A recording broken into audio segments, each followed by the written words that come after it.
Welcome to the field, your Tulsa Golden Hurricane.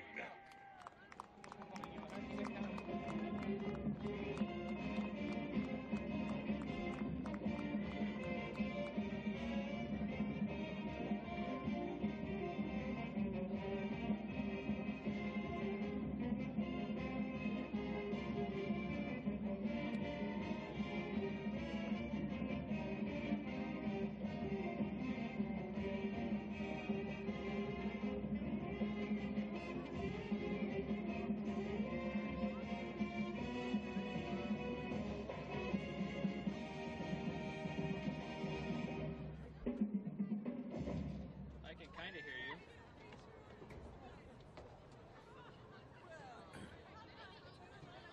Yeah, that's me.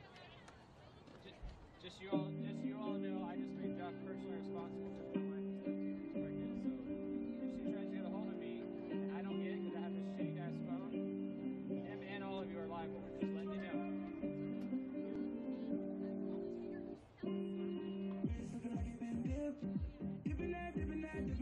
Shit, okay. Copy that.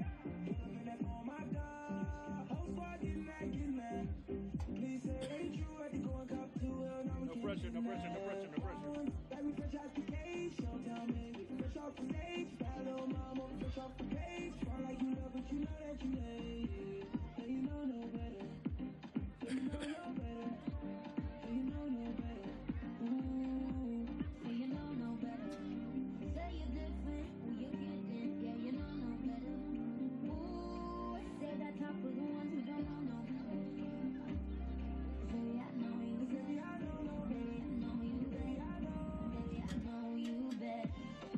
Oh shit.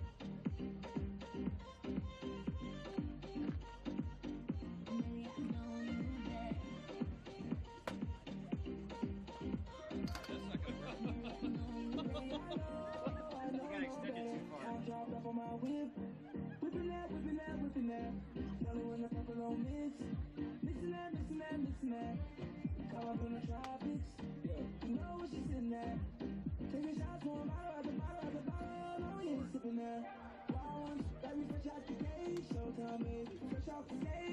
Must to be careful with that leg. Okay. Yeah, don't move the leg. Copy that. The faster needs to listen to retight.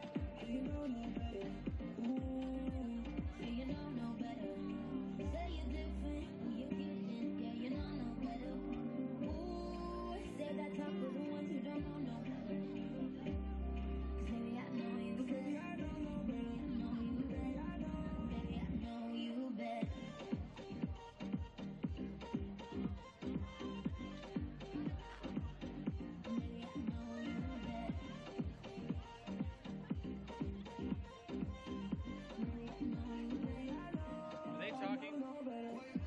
Not to us. Okay, good. I don't know if that's my crappy phone. I got no audio at all. Well, they are talking, but they're not talking to us. I can hear people talking. Oh, yes, I got nothing right now. Don't get fed up, ain't gon' let up. You told me to shut up, but I'ma do better. It's not my race, get out my face, drop my case. Which way? That way. Now I got it.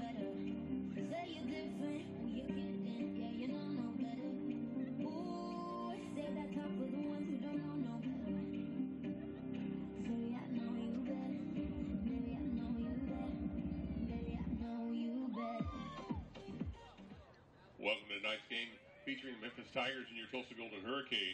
Tonight's officials are Brandon Artis, Ron Polson, Michael Kapp, and Larry Morgan.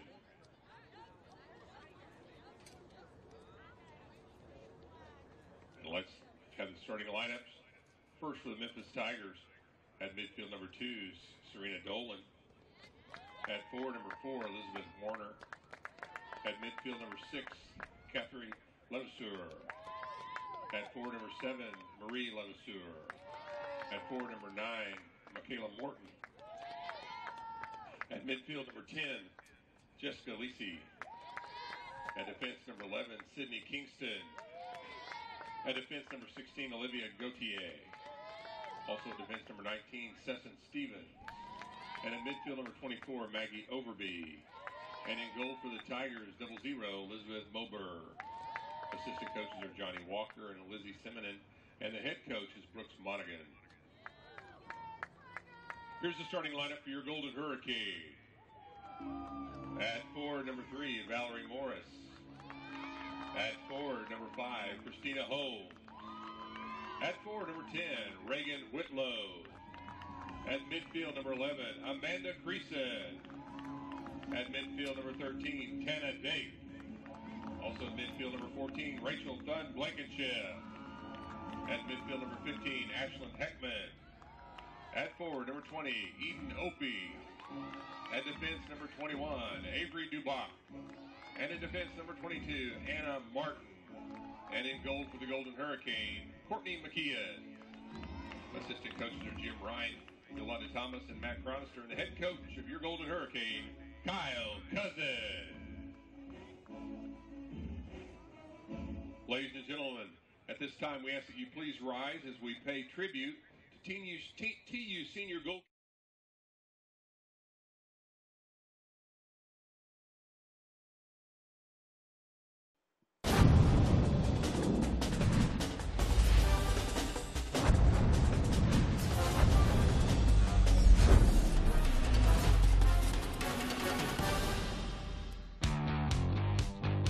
The final night of the 2017 American Athletic Conference Women's Soccer season as we find ourselves in Tulsa on senior night for the Golden Hurricane. They welcome to town the Tigers of Memphis, still battling for perhaps a top 3 seed in the conference tournament next week over in Florida. How do we know it's in Florida? Well, you take a look at the standings. In fact, conveniently enough, top 10 UCF and USF are colliding tonight in a de facto regular season championship match over in the Sunshine State. We have Memphis this evening. They are in the hunt along with Cincinnati for that number 3 seed. Memphis could do itself a great favor if they win tonight on the road in Tulsa. Hi, everyone. Welcome here on the American Digital Network. Lincoln Rose, Roland Garensway, and Roland, what a season it has been. In fact, just like every other year, it seems to always come down to the final night before we can print out those brackets for next week. Absolutely. Every opportunity to do a game for the American Athletic Conference is a unique opportunity because it's exciting soccer all year round, especially going into the postseason. Let's take a look at some of the keys for both of these squads. First up for the visitors, third straight road match to wrap up the regular season for the Tigers. Well, the Tigers are unbeaten in their last 4 matches. They'll need to stay sharp, present-minded, and really just go for the jugular today. They can't look past Tulsa and lose momentum going into the postseason. Yeah, potential trap match here for the against the Golden Hurricane. Tulsa out of the picture for the postseason, but again, wanting to play for their seniors. Well, it's no secret that this team has struggled all season, but that doesn't mean they don't have talent in their squad. I want to see them come out flying and really leave it all on the field, put Memphis on the heels early, and give these seniors a memorable final match at Hurricane Stadium. It has been an injury-filled season holding Tulsa back, but a chance to finish tonight on a high note. Well, you talk about some of the more memorable figures. First up, Levasseur for the Tigers. Well, she's just incredible. 7 goals, 8 assists, and 17 starts. She's a brilliant all-around player, ruthless in the final third, and a full Canadian international with 7 caps. She'll have a huge influence on the outcome of this match tonight. And across the way, of course, here on senior night, a lot of talented individuals, but we focus on one of the best in the midfield. Rachel Thun Blankenship as well, yes. She started 55 of her 58 career games. At least three times a first-team all-conference selection. She's huge in the midfield for Tulsa, and just another incredible player. Among one of the more consistent midfielders we have seen in the young history of this conference. When we come back, opening kick, and we'll have a chance to check in with Brandon Hart down on the sidelines for the first time. Tigers and Golden Hurricane on ADN. In a city known for doing things our way, there's a university that's driven to do the same, to blur the outdated line between academic pursuits and active ones. Not just to learn, but to experience, to create, solve, build, to explore and express, to lead. Because an education isn't something you get, it's something you do.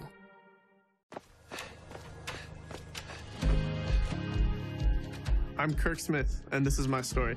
I'm a captain of TU's track and cross-country teams, and I'm a Rhodes Scholar. My life's pretty simple. I run, I work, and then I run some more. My research focuses on combating climate change by driving down the cost of energy storage. And that's my story so far.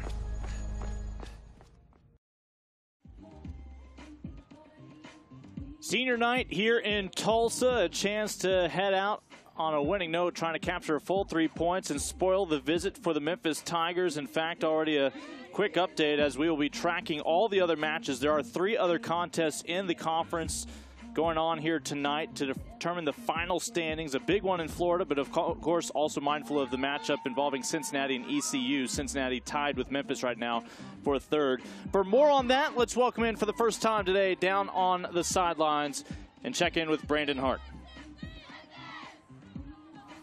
Thanks, guys. I talked to both the head coaches earlier today, and Memphis head coach Brooks Monaghan. He said that despite really not a whole lot at stake as far as the standings go for him, this is still a really big one for him, as it will improve or it will bring down his RPI as Memphis comes into today 39th in the RPI. Still pretty good for that NCAA tournament bid, but a loss here would really derail that goal for them. As far as Tulsa, I talked to head coach Kyle Cusson, and even though his team is 1-6-1, he said a lot of it was due to his injuries. 21 injuries to 17 players for his team this year really has, again, derailed their team, and they usually play 4 in the back. Well, they'll play 4 in the back again today. But 2 of those players are forwards. Valerie Morris and Reagan Whitlow are forwards that are having to play in the back because of all the injuries. Back to you guys. Yeah, it has posed a challenge. Obviously, every team is accustomed to a variety of nicks and bruises throughout the season, but it has been the headline for much of the year for Tulsa. Tulsa wearing the pink tonight, not just senior night, but of course breast cancer awareness here in the month of October. As Tulsa in the pink, Memphis in the blues. We'll note that at halftime, Cincinnati does have a goal advantage on East Carolina. That puts more pressure on Memphis to not just settle for a point tonight on a draw, but try to capture a full 3 this evening, Roland.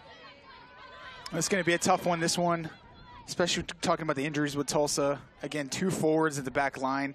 You can already see their spacing in between them is a little awkward. When you play a new position, your field awareness and where you are on the field is always a little bit off. So this is going to be a tough one for them. But again, coming into senior night, coming into the last game of the season and their last home game for these seniors, it's going to be a big one. They want to go out on a high note for sure. We are right around 46 degrees here in Tulsa at time of kick. It'll reach right around freezing tomorrow morning, as all the Southwest experiencing a little cool front blowing through. Give a big round of applause for senior Amanda Creason. And already an early change, as you saw the start tonight awarded to Amanda Creason, who comes off to an ovation. The senior out of the Kansas City area from Overland Park.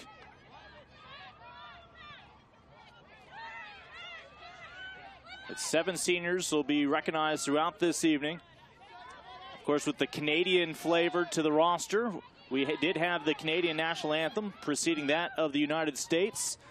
Memphis from 30 yards out, and that ball quickly dispossessed, only to fall back on it. Dolan out wide, chance in the 18. The pass, and ultimately the shot too tall. They fed it into Lisi, and Jessica Lisi would love to have that pass one more time. Well, that was a nice bit of play going forward for Memphis. We're going to see it here. Levasseur gets it on the left-hand side, and Lisi maybe had a little bit of space to maybe even take a touch there. She takes it first time, and it sails over the bar, but a very dangerous opportunity early on for Memphis. Big sigh of relief, you imagine, for the keeper, Courtney McKeon, the senior from the Dallas area out of Garland, from Naaman Forest High School. Again, we are getting started here in the Central Time Zone. All the other 3 matches taking place on the East Coast. So we are going to see all of those other matches reach their completion before we sign off tonight. We should know the final bracket for next week's American Athletic Conference Women's Soccer Championship. It's, again, 3 rounds.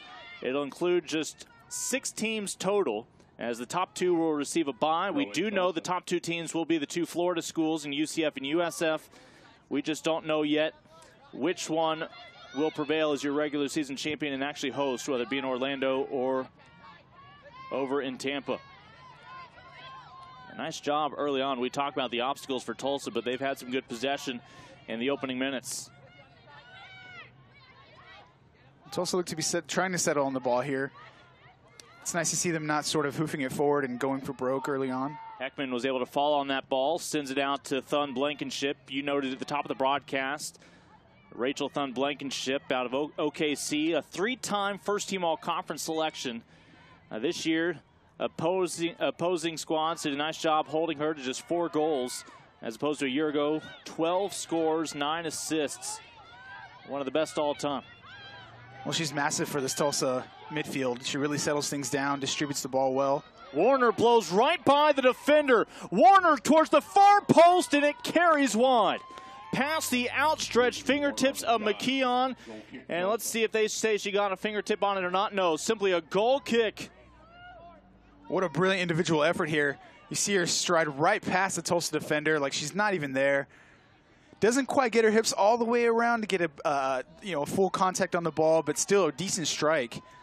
And it just goes wide. Yeah, just squeezed right between her 2 hands, fortunately leading up to the goal kick instead of a corner kick here. A couple of early opportunities for Memphis. I have a feeling it's not going to be a 0-0 kind of night.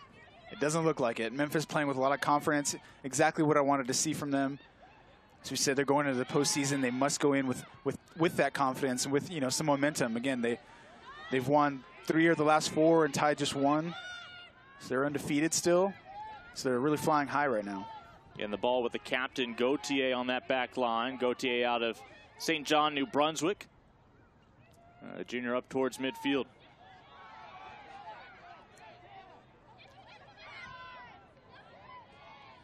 Stepping through, Kingston.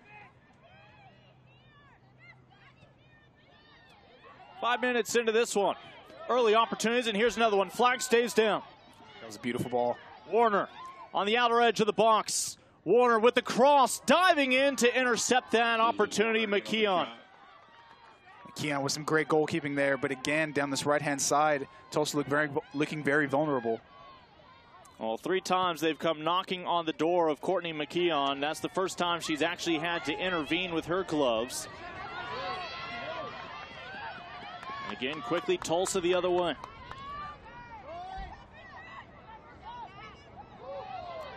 They'll get tangled up the foul. We'll keep it going this direction. Set up the free kick. You're seeing Tulsa not really necessarily playing timid. They're trying to get forward and cause Memphis some trouble as well. Brooks Monaghan, you talk about Memphis, that's been almost his entire life. Born in Memphis, played for Memphis for 3 years, now in his 18th year at the helm of the Tigers. That's not even counting the 5 years as an assistant coach on this staff. His roots are firmly planted over there in Tennessee. He has a rich tradition there at Memphis, as you just said. Really has a passion for this team and for this school, and it really shows through. His defense right now trying to keep that 0 on the board. Again, in goal for Memphis is Elizabeth Moberg, a freshman out of Port St. Lucie, Florida. 3 shutouts on the year. And so far, we have rarely had her in picture. It's always a good sign for your team. Tigers will take it right back. Another quick touch from Warner to center this ball. Tulsa creating congestion.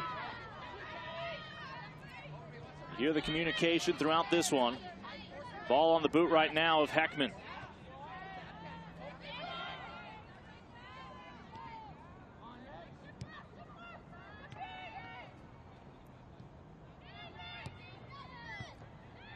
I have a feeling we will have fewer water breaks in this match than we had when we started conference play. As Heckman with a ball to run onto, Warner. Warner able to save it, cross towards the back post. Back post, nobody to play with. Again, just finding all kinds of space on the right-hand side is Warner. Throw in Tulsa. That's not a bad ball in. We're going to see it here again. Just gets on the end of it. Not enough Tiger players in the box there. Levasseur, the lone Tiger. Warner, 10 goals this year, was looking for her 3rd assist with that offering. I have a feeling she's not going to handle the throw-in.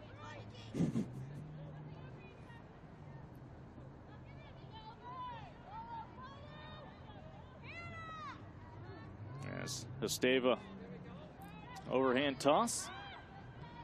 And right back over to Memphis. To the captain, Levasseur, one of the twins. This is Catherine.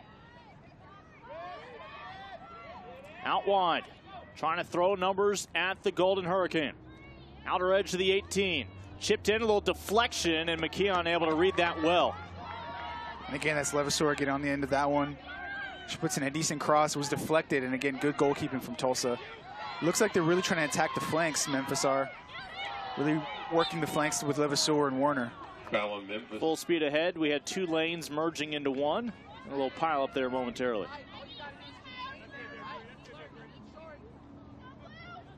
For Memphis there, you were looking at Maggie Overby making her 10th start on the season. Again, a freshman out of Madison, Mississippi. A foul sets up this kick for Morris. Looking for her third assist, perhaps. This will hang up there, top of the 18, but Memphis gets the first header on it.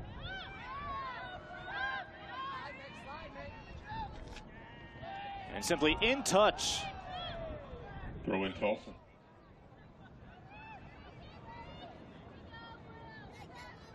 As Tulsa doing a nice job hanging in here. We noted Golden Hurricane, just one win in conference thus far, 4 points total. We found out last night with SMU's victory over Houston that the final 6 spots had been locked up. We just don't know the order, but it does include Memphis either as your number 3 or number 4 seed.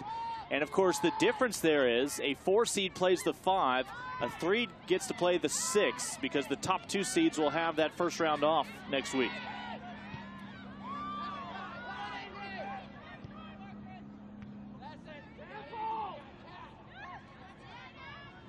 All 3 other matches in conference have already gotten started now with the second half.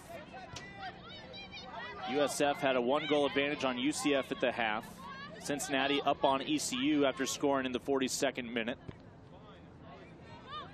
Throwing Memphis. As Tigers will maintain this possession. Memphis already a 10-win season. 10-5 with 2 draws. 4-2-2 in conference play, most importantly. But when they collided at Cincinnati in their last matchup, that was a scoreless draw. Of course, went double overtime, but 110 minutes was not enough. And that keeps it a dead heat right now. 3rd overall in the standings with these Tigers and the Bearcats. Trying to turn. You see all those pink kits, and ultimately it'll go wide. Shot just off the mark from Michaela Morton. Goal kick Tulsa. Morton, one of your Canadians out of Ontario. We're going to see it again here. She does a quick little shimmy to create some space for her on her left foot. Again, the ball just goes wide of the post, but we're really seeing Memphis play with some swagger here. I think they're really looking at this game as a warm-up going into the postseason and sort of really just fine-tuning some things. Courtney McKeon making her 13th start between the posts this season. 104 saves on the year. And in general, as much as you appreciate all those saves, you would like for her to have fewer opportunities to stop shots her way. Well, it seems they've been decimated with injuries, especially at the back.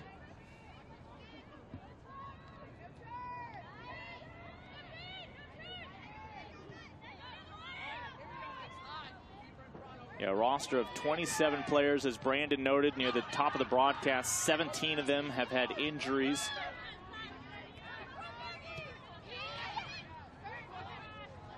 Playing for their seniors tonight. Think of all the hours they've put in over the past 4+ years.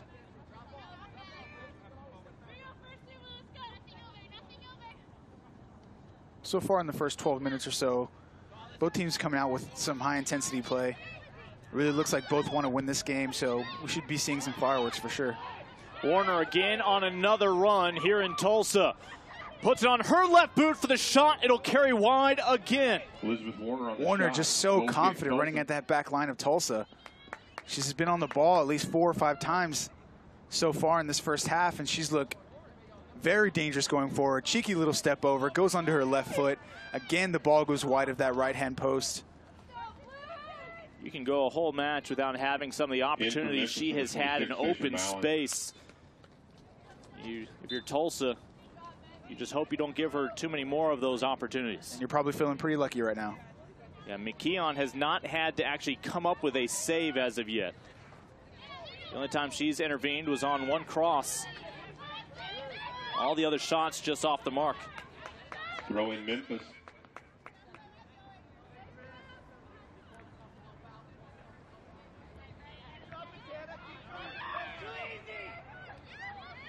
Ball with Morton. Oh, just about every pink shirt in the area surrounding Morton. Serena Dolan. And again, McKeon will simply have another goal kick. Tulsa. We're seeing Tulsa put like 8 or 9 players behind the ball, with Memphis only maybe having 4 or 5 players going forward, and they're still finding space to get shots off. Saw Serena Dolan there, the midfielder, the sophomore out of Nova Scotia, making her 6th start, 13th appearance overall on the season.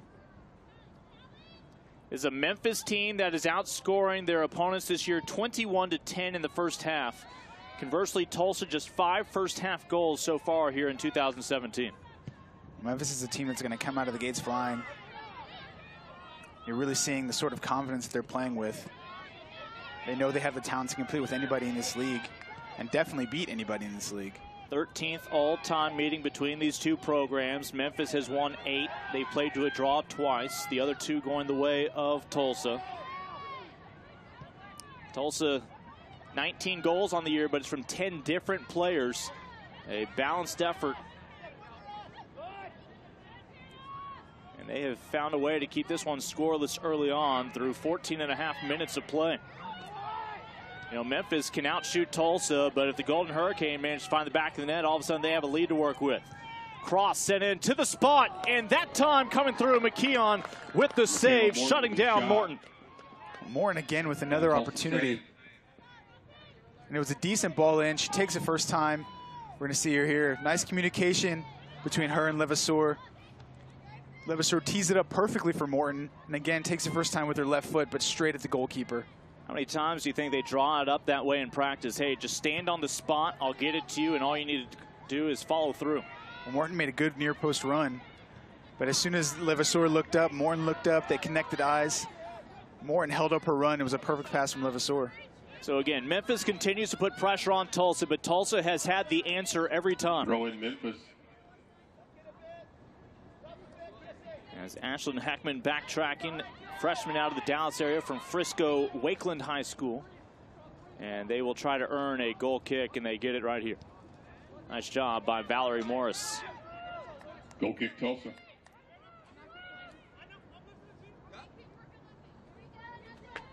So Memphis is playing its 3rd straight match on the road. A victory at East Carolina, a draw at Cincinnati, and here tonight against Tulsa, a team motivated by senior night. And on a chilly evening here.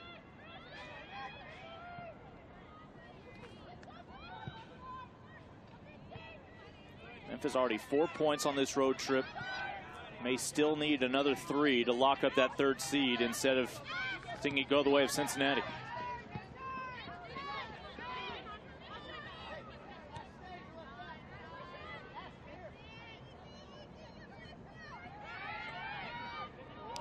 And of course, we're keeping an eye on who will host the championship next week. We've already narrowed it down to one state, and UCF has already managed an equalizer in the second half. Again, we'll keep an eye on that. Top of the 18, Memphis looking to take that elusive lead. Levasseur will lay it out from 20. The right-footed delivery, top left corner, and the header off the hardwood. Unbelievable. Tulsa continues to catch the breaks. The luck they're having so far in this match is incredible. There's a beautiful cross in, back post. And it was Morton who got the head on it, and he hits the crossbar incredibly. Morton was there to clean it up, but again, the woodwork got in the way.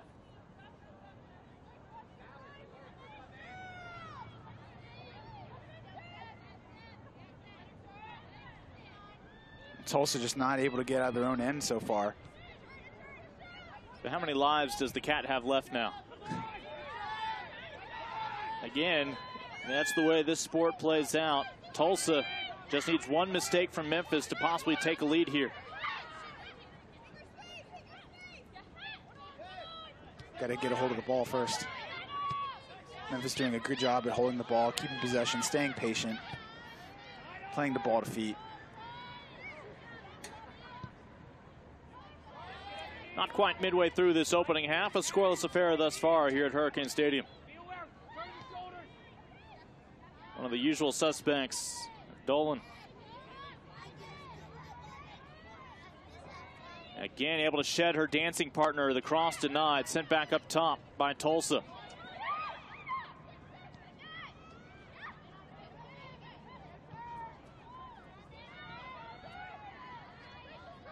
That back line of the Golden Hurricane able to hold their own. But right back over to Memphis here in the offensive third. Back to the captain, Levasseur. Little give and go. A little bit of space, top of the 18. In for a closer look. And this will be shy going into the side netting. Another dangerous opportunity on this right-hand side. As I said, they're really making an effort to work the ball wide and attack from wider positions. They're moving the ball so well. I've been very impressed with their ball movement and their movement off the ball, making themselves available. Eden Opie, the senior, will come off. And yet another goal kick for McKeon. We're seeing Memphis play a pretty high line. They're putting tons of pressure on Tulsa, especially in the midfield and in their back line. You see them relentless every single time a Tulsa player gets on the ball. There's at least one or two Memphis players around them. And as they gain back possession again.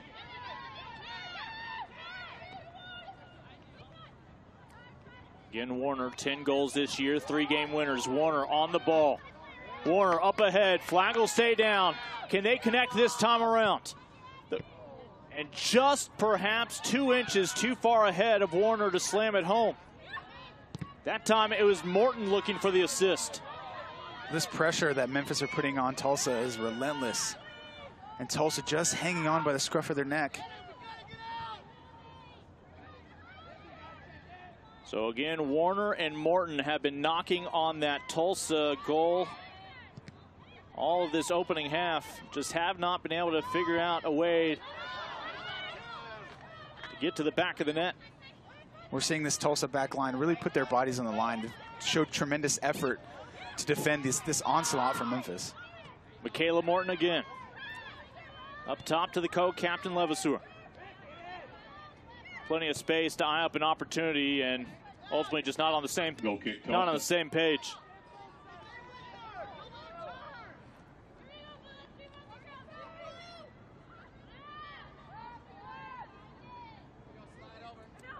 Kyle Cusson, the head man for a decade now for Tulsa. Winningest head coach in this women's program's history, 91 victories.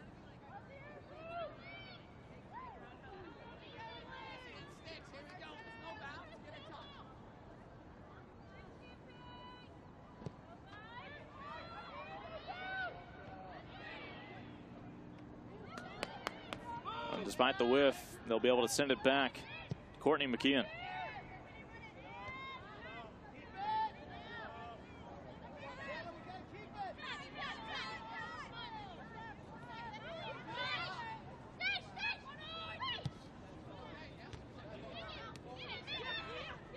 So battle here between Tulsa and Memphis. Foul call. Let's check back in with Brandon. As we've seen, Memphis has really just dominated possession, and Coach Kyle Cusson for Tulsa knew that that was going to be a big key, is being able to block their possession, and that really hasn't been the case so far, although they still haven't allowed a goal yet, but they're trying to block that possession and then try to get someone with the outside mids to go the other way with it, but Memphis has just been able to keep possession this whole time, and they haven't been able to get into that game plan.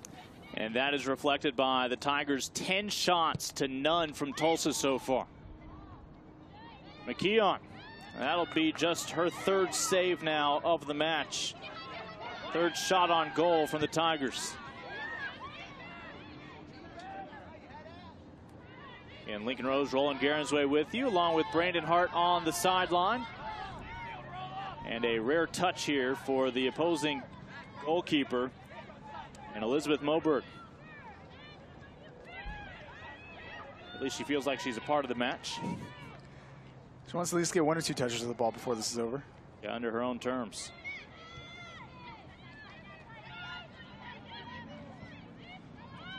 And looking for a run. This may still be salvageable. From the corner, locking eyes. And looking for a deflection out wide for Morton. She'll be able to run on it. They will not be able to test the goalkeeper just yet. Mallon, a little slow roller. Those can be dangerous through the defense. But Tulsa able to survive. As it settles right back over to Stetson Stevens.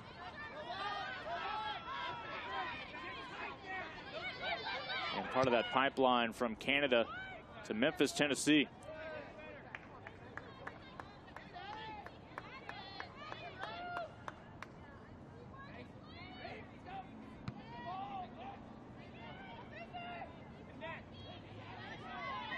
Again, we're seeing just relentless pressure here from Memphis, giving Tulsa no way out.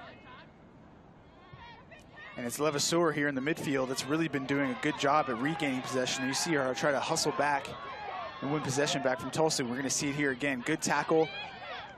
Yeah, Memphis lets her get her Tiger teammates get back and defend. Yeah, Memphis able to get its numbers back quickly enough to hold off the charge. 21 yards out. They want a better look. And this will be a tad heavy. That's unfortunate. That was the first time Tulsa in the first half really have had any kind of possession. That was a good idea to send the ball out wide. Unfortunately, just a bit too much on it. So again, you see the substitution for Tulsa. Alyssa Kaiser will come on in place of her teammate Avery Dubach.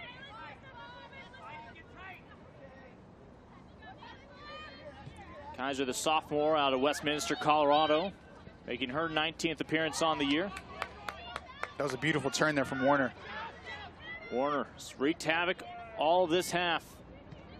Tried to link up with Morton, but Morton had already committed forward.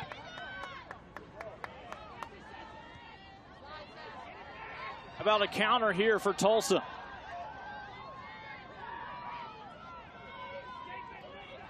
Tigers determined not to allow that to happen. Throwing Memphis. And that's going to be Tulsa's best strategy, is to try to work the ball out wide. As Memphis put a ton of pressure, especially pushing their fullbacks forward, they're going to be exposed out wide. So these Tulsa forwards need to sort of work down the flanks and hope to get a counterattack opportunity.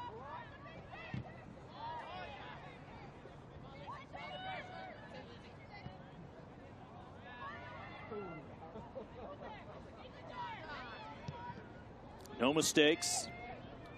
Olivia Gauthier in that back line for Memphis have not been on their heels very often here tonight.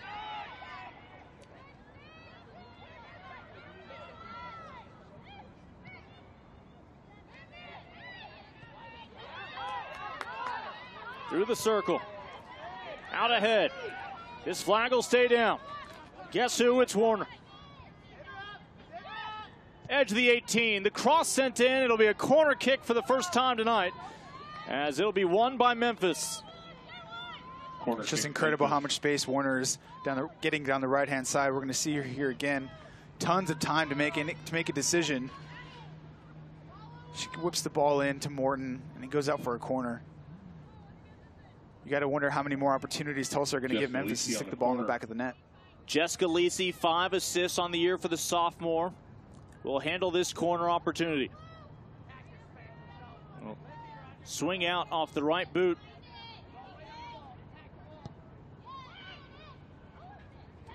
And just too tall to handle there, about 8 yards away.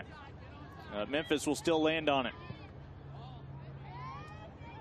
Into the box, looking for the deflection. Tulsa still not in the clear. Another delivery, back post, and Tulsa the first to get to it. Tulsa just remarkably just holding strong back there, heading out every cross. Lisi came through with another dangerous service here. Yeah, it's a lofted ball back post, and unfortunately for Memphis, it goes straight to a Tulsa defender. They successfully get out of trouble.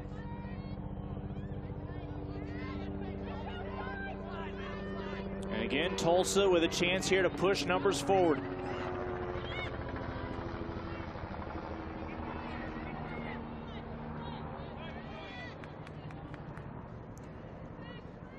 And still 17 minutes for a goal or two to rear its head here in the opening half. Glad to have you with us here on the American Digital Network. Great coverage this year for both the women's and men's soccer programs around the league. Glad to have it for you this month as we have been bringing you the final stretch, counting down to next week's women's championship event. And of course, the week after that will be the men's, and predictably, neither one settled so far in terms of seeding. Such great parity in this league.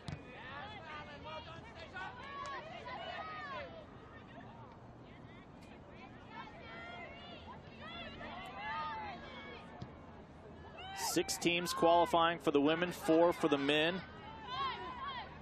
It is a much stricter cutoff line than a lot of conferences in Division I. It places true value on the regular season. Warner. And I can let you guess who the other player in the box is, as Morton always more than happy to make a run.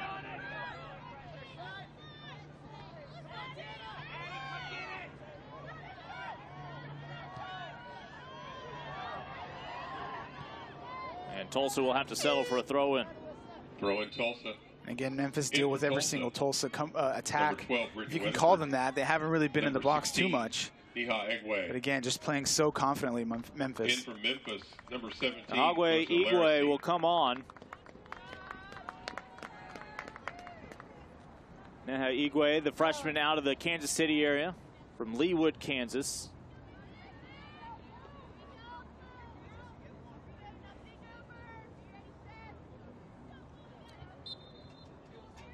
Igwe making her 13th appearance this year, a little over 300 minutes under her belt.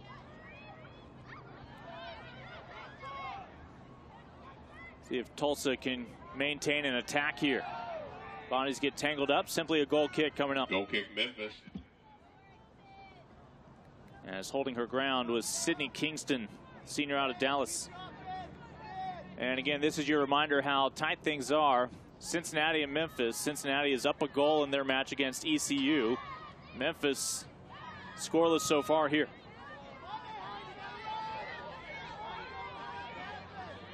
Roland looks forward to getting his marker out and just writing on the screen to update those standings here in a few minutes.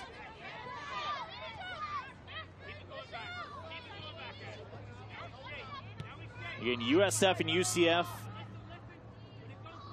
are currently 70 minutes into their match in a 1-1 draw. That would favor UCF. They are 7-0-1 this year. They've yet to lose. USF 7-1-0 with the 1 defeat. Well, it makes sense that they're drawn at 1-1 because both teams are so evenly matched. Both teams so dangerous going forward and solid at the back. UConn leads Temple 2-1, 66 minutes into their matchup. But the one that concerns Memphis the most is Cincinnati, right now up a goal on East Carolina, 72 minutes in.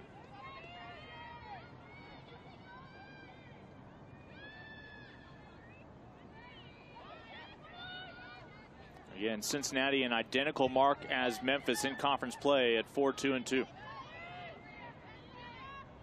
So 13 minutes remaining here in this opening half in Tulsa.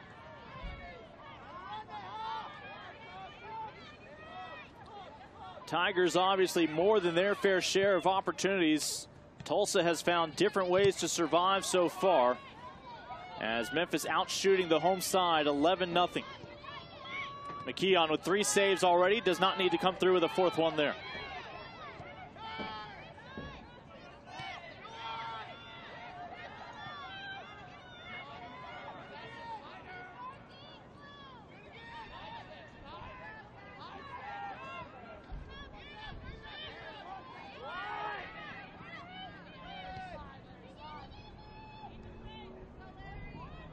Tulsa hoping to find a way to steal that first goal.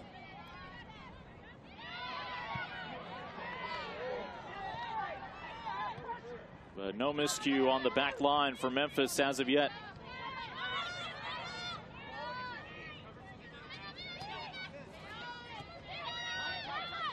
Back to Warner. And that's your giveaway. Can Tulsa capitalize? Just cannot connect.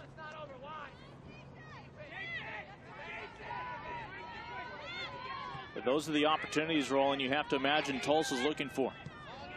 Definitely, they're looking for any kind of mistake that Memphis might make. That's the first maybe defensive mistake we've seen from Memphis so far. But again, they just stay solid, they stay calm, and they just deal with it. And it's Warner again down this right-hand side. She's so good going one-on-one. Warner to the back post. And that high kick, a dangerous challenge, will concede the foul. Back over to Tulsa for the goal kick. It looked like Levasseur was unsure whether to go with her feet or her head there. Say goal kick, a free kick here. Yeah. All at an awkward height.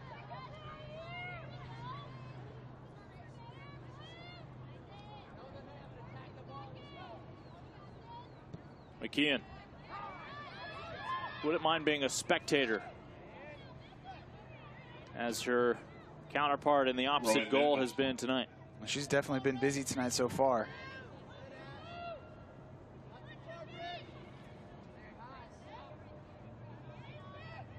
Great turn. Dolan. Eyes up. And you know where she was looking, but could not connect with Warner. Here's Warner with a quick turn and fire. Wanted the element of surprise. Last dish slide tackle right there. Incredible from Tulsa, the resiliency that they have so far. Just seem to have an answer for every Memphis attack. Midway through the 35th minute between the Golden Hurricane and the Tigers.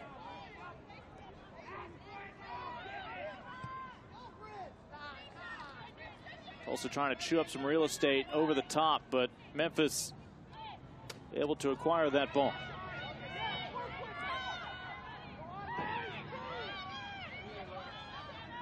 Laracy. Great defending, good tackle. Again, Tulsa wearing the pink here on Breast Cancer Awareness Night. It's also senior night. The final match of the season for Tulsa. Final match on the schedule, as they are looking for a mild upset here against Memphis to send out the seniors with 3 more points in conference play.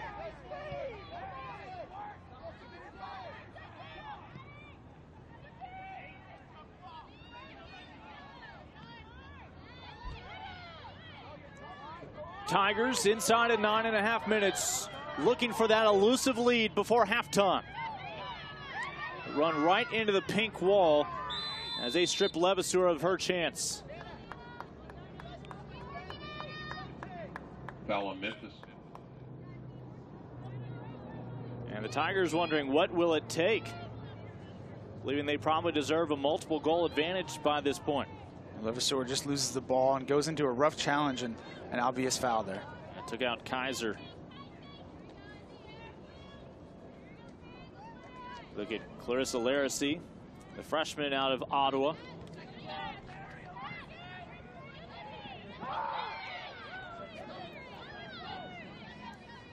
Laracy is taking up the Morton's position at center forward.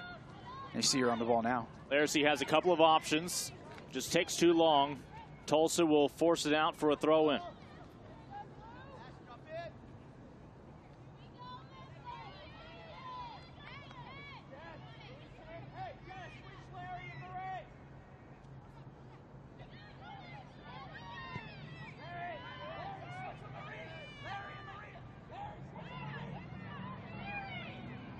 So 12 shots for Memphis here in this first half. 3 of them on frame, but McKeon has come through with 3 saves to keep us scoreless. Beyond that, 1 corner kick for Memphis, none for the Golden Hurricane.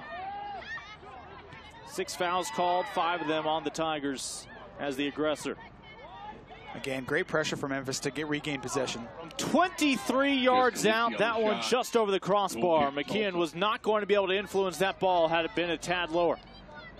Well, that's another decent opportunity there for Memphis. We're going to see it here again. 1 touch, takes a good first touch. She just gets under it a little bit too much there. And you got to wonder, I mean, Memphis have had a ton of shots so far this half, but how many have been actually on target? Many of them going wide or just over the bar. Yeah, Lisi that time with the 13th shot for the Tigers. Still just 3 on frame.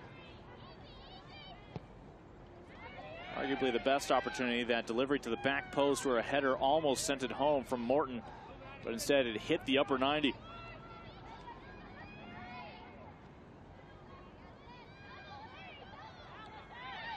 7 minutes remaining here in this opening half.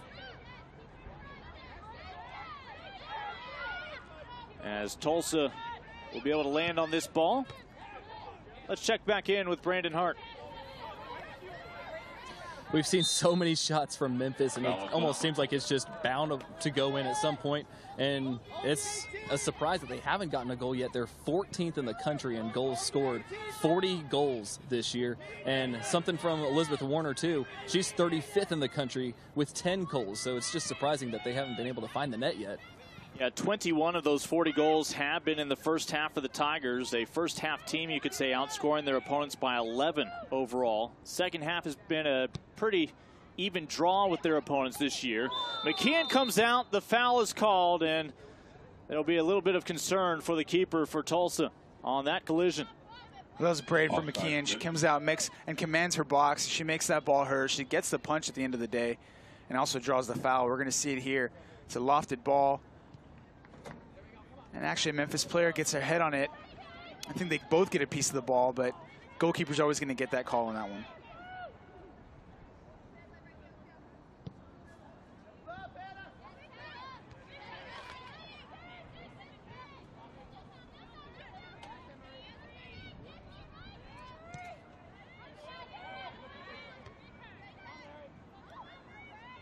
So a couple of zeros on the scoreboard in Tulsa. 5.5 to go till these teams head to the locker room, where you imagine the heaters are already warming things up. It was about 46 degrees when we kicked.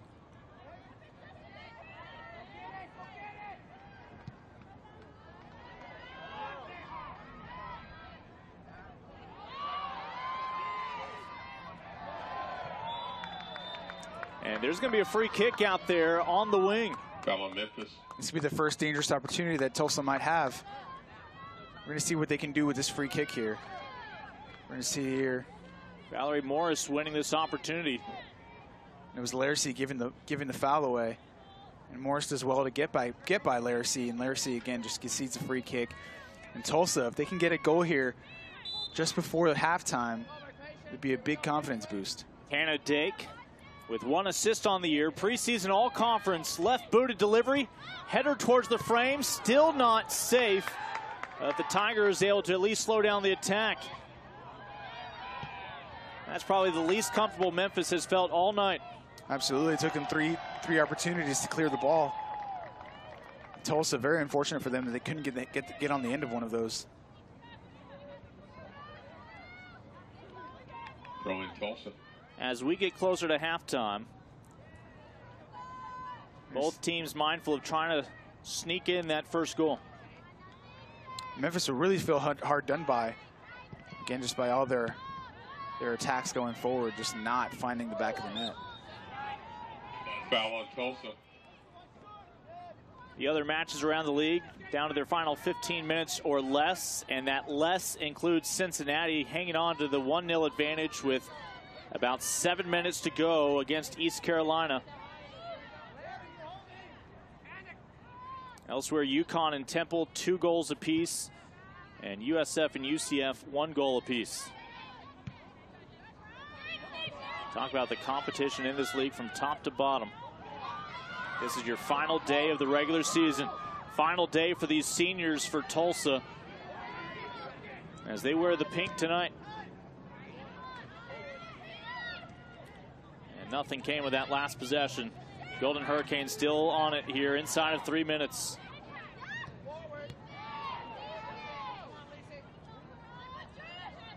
Heckman running through some traffic.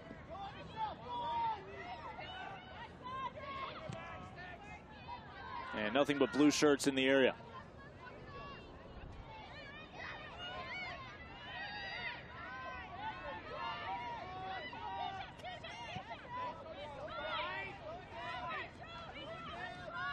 And you hear the instructions from Brooks Monaghan, head coach of Memphis. Slow it down.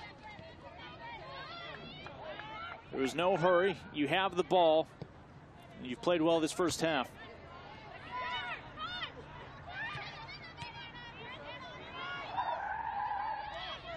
Warner, that's probably the longest she had gone between touches.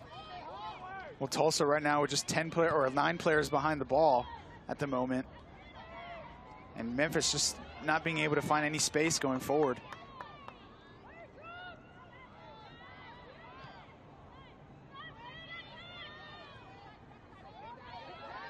Out on the wing. This is with Dolan. Top of the 18, trying to turn. Back post, and ultimately just a hope and a prayer, but unanswered for Lisi. In for Memphis, number 3, Samantha Murphy.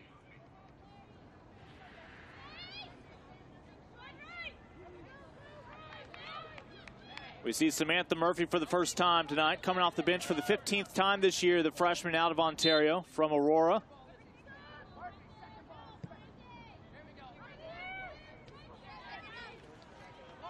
And she'll bring in some fresh legs for the final minute. Oh, McKeon had already decided to commit to the top of the 18. That was going to be a vulnerable back line. Had Memphis been able to win that touch.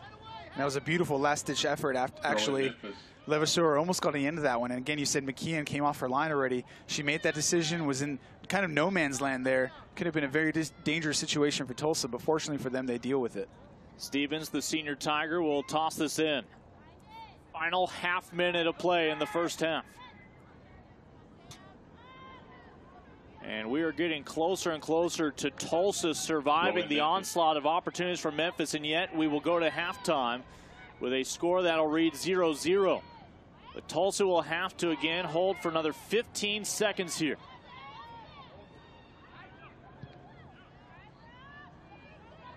Ten, 9, 8. And you just wonder what kind of confidence this will give the home side when they go back to the locker room, realizing they are knotted up 0-0. 45 minutes in the books in Tulsa, Oklahoma. It's senior night for the Golden Hurricane, trying to send those seniors out with some points in their pocket. Let's check in with Brandon Hart here at the half. We have our senior night celebration as we Coach, thank these seniors for all they've done the for first women's soccer. 30 minutes or so, 45 minutes, or first 40 minutes or so, really was dominated by possession for Memphis. But those last 5 minutes, you guys really turned it on. What changed? Well, I think, we're playing a new formation, and so it took a little bit of adjusting there. And I did think, it's give and take. We're going to give them some things with possession. We'll let them shoot from 25 yards out. We're okay with that. But it was kind of a bend, don't break mentality, and we did that. So going in at 0-0, pretty happy with that, and feel like we got more comfortable as the half wore on, and hopefully we can extend that into the second half. Yeah, how do you keep them out of your goal? Keep doing what we're doing. I mean, that's not the problem right now. I think us holding possession a little bit longer will help us in that. We've created a couple of counterattacks, but we got to finish with a shot for sure. So we're going to talk about that and try to hold possession a little bit more and see what we can do. All right, thanks a lot, Coach. Thank you. Back to you guys. All right, thank you, Brandon. We did see, Roland, that possession increase for Tulsa after dominated early on by Memphis, as Elizabeth Warner did everything she could. Same can be said for Morton. But the Golden Hurricane will need to try to string some opportunities together. They have a chance to capture the win at home here tonight. 0-0 here at the half on the American Digital Network.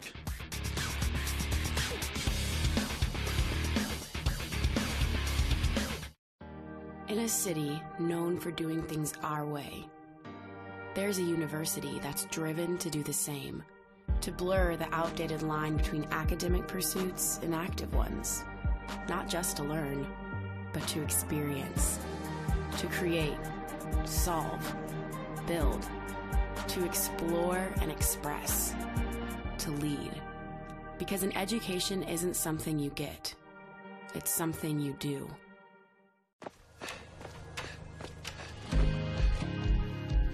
I'm Kirk Smith, and this is my story. I'm a captain of TU's track and cross country teams, and I'm a Rhodes Scholar. My life's pretty simple. I run, I work, and then I run some more. My research focuses on combating climate change by driving down the cost of energy storage. And that's my story, so far.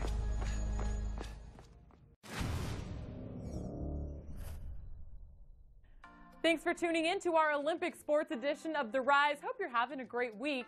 Championship season is officially here as cross country gets things going on Saturday. The 2017 American Men's and Women's Cross Country Championships, hosted by Temple, will take place at the Belmont Plateau in Philadelphia. The championship starts with the men's 8K race at 10 a.m. Eastern, followed by the women's 6K race. Both events will be streamed live and for free on the American Digital Network. The men's championship meet will feature 7 teams ranked in the U.S. Track and Field Cross Country Coaches Association regional rankings. 5 teams, UConn, SMU, Temple, Tulane, and Tulsa, are regionally ranked on the women's side. The Mustangs won last year's women's cross-country championship, while the Tulsa men are 3-time defending champions. Good luck to all 12 American teams on the course this weekend. We are in the final week of regular season action over in women's soccer, and 5 teams have clinched a spot in the conference's 6-team championship. Houston and SMU will battle it out for the 6th and final spot Thursday night in Dallas, while UCF and USF will face off Saturday for the top seed and the American regular season championship. The Women's Soccer Championship begins a week from today, next Wednesday, November 1st, with 2 first-round games. The Knights held steady at number 7 in this week's United Soccer Coaches rankings, while the Bulls are receiving votes in the same poll. UCF also took home 2 honors this week in the penultimate American Weekly Awards, as Bridget Callahan took home the offensive accolades and Carrie Lawrence the defensive honors. Lawrence had an impressive week on both sides of the ball after leading the Knights back line to a shutout win over UConn and scoring 4 points over 2 games against the Huskies and the Temple Owls. In men's soccer, 2 teams, UConn and SMU, have clinched a spot in the conference's 4-team championship.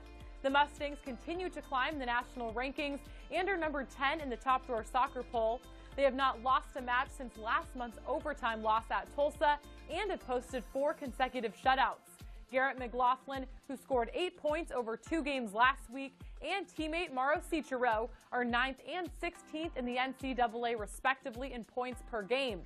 SMU can clinch a share of the American regular season title this Saturday when they face USF on the road in Tampa.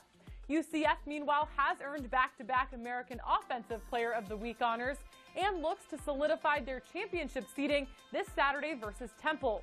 Cal Jennings had 5 points and a hand in each goal in the Knights' 3-2 win over first-place UConn last Saturday. The conference's leading scorer in league play, midfielder Matias Paisalo, is 5th in the nation in points per game. The Owls are led offensively by freshman Alan Camacho Soto, who has averaged about 1.5 points per game in league play, the 3rd highest total in the American. This match will air live on the American Digital Network at 2 p.m. Eastern. In volleyball, Temple had a big week and moved into a tie for 2nd place in the American after defeating Tulsa and SMU, the defending American champion, a week ago. Defensive Player of the Week, Mia Harakuji, averaged 6 digs per set in the 2 wins without committing a single reception error, while teammates Kyra Kondoritis and Izzy Raposh grabbed a spot on the honor roll. Offensive Player of the Week honors went to Wichita State senior Abby Lehman. Lehman and the Shockers swept Cincinnati and ECU last week and remain at number 21 in this week's AVCA poll at an unblemished 10-0 in conference play. Congratulations are also in order for Shockers coach Chris Lamb, who won his 400th career game recently. Lamb was honored last Friday before the match versus Cincinnati.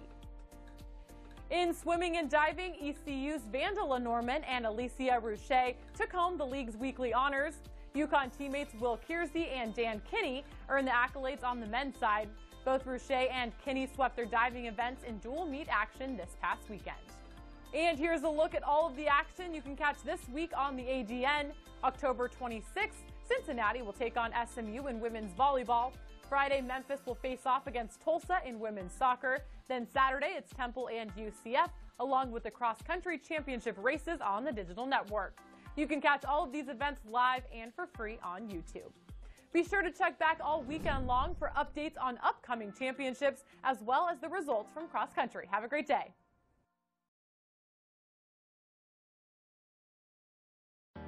In a city known for doing things our way, there's a university that's driven to do the same, to blur the outdated line between academic pursuits and active ones, not just to learn, but to experience, to create, solve, build, to explore and express, to lead. Because an education isn't something you get, it's something you do.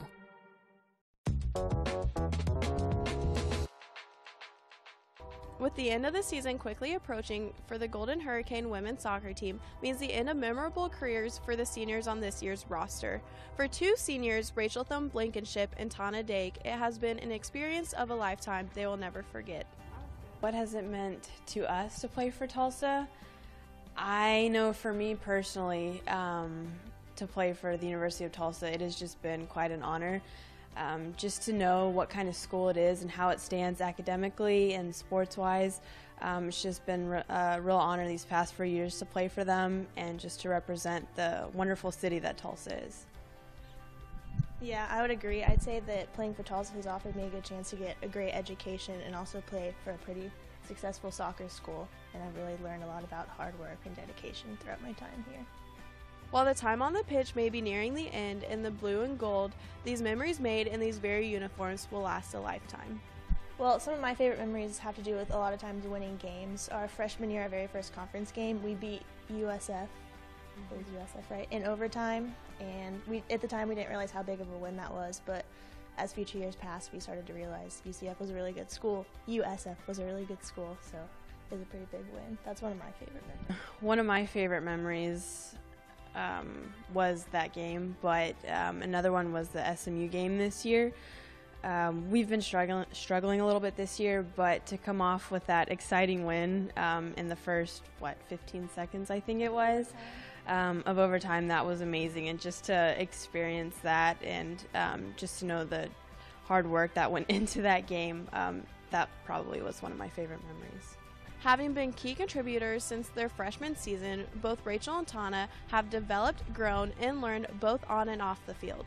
I've learned what it means to work hard, the importance of details, and I have learned just how to problem solve and how to deal with 26 other girls. You know, in life you're going to be dealing with a lot of different people as you go along, and having to be close with 26 other girls has really taught me just how to deal with different personalities and just how to develop as a person and to care for everyone. Yeah, I would say I've definitely learned hard work and commitment, and also just how to deal with different things as they're thrown at you, because a lot of times you have a surprise practice or you don't always expect what's thrown at you, so you just kind of learn how to adapt to challenges as they come. While the end of the chapter may be coming to a close, it is a part of their lifetime story that they will never forget. I'm going to miss definitely just being on a team and being a part of something as competitive as playing a college sport. I'm going to miss just everything, honestly, that college soccer has offered me. You know, just the relationships with your teammates and the coaches, and the experience of just like the thrill of being out there on the field and winning games. And I'm really going to miss the opportunity to be challenged, you know, by something that's so hard. And I've really loved that these past 4 years. For Campus Connect from Tulsa, I'm Abby Krause.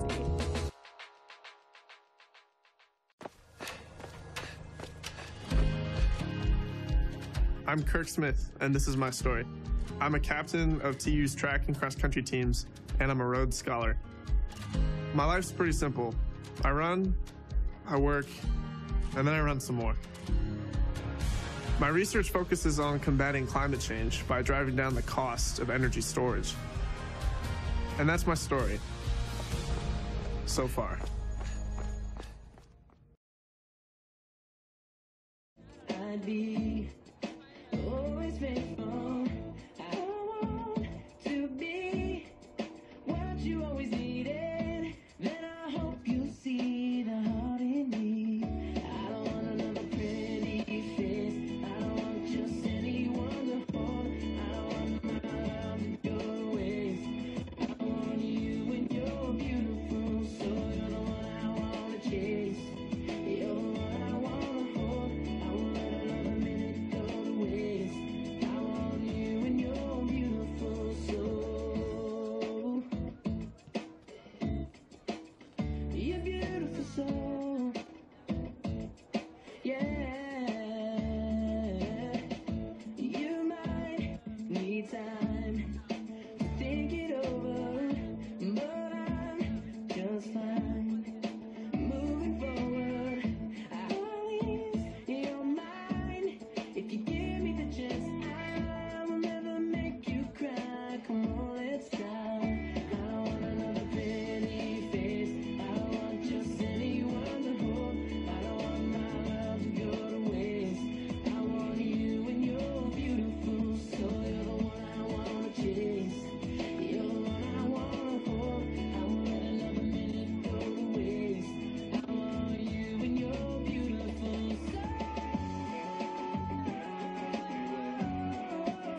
don't trust anyone to hold.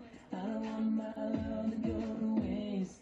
I want you and your beautiful soul. Getting ready for the start of the second half. Soon enough, the players will reluctantly emerge from those warm locker rooms, just as Brandon Hart is now exiting the warm press box to head back down to the sidelines. Scoreless in Tulsa. A reminder what it's all about next week. 6 teams advance to the American Athletic Conference's Women's Soccer Championship. These days, the field just 6 teams. Always a tough ticket. But UCF and USF, we know it's down to those 2 Florida programs in terms of the right to host as the #1 seed. And they look like they're going to go into overtime at a 1-1 draw and head into what they hope is a golden goal scenario. That is a must-win for USF. UCF, with the undefeated record so far, even with a draw, would have a chance to host in Orlando. As again, Lincoln Rose along with Roland Garensway. And Roland, I know, look forward to the championship next week in Florida.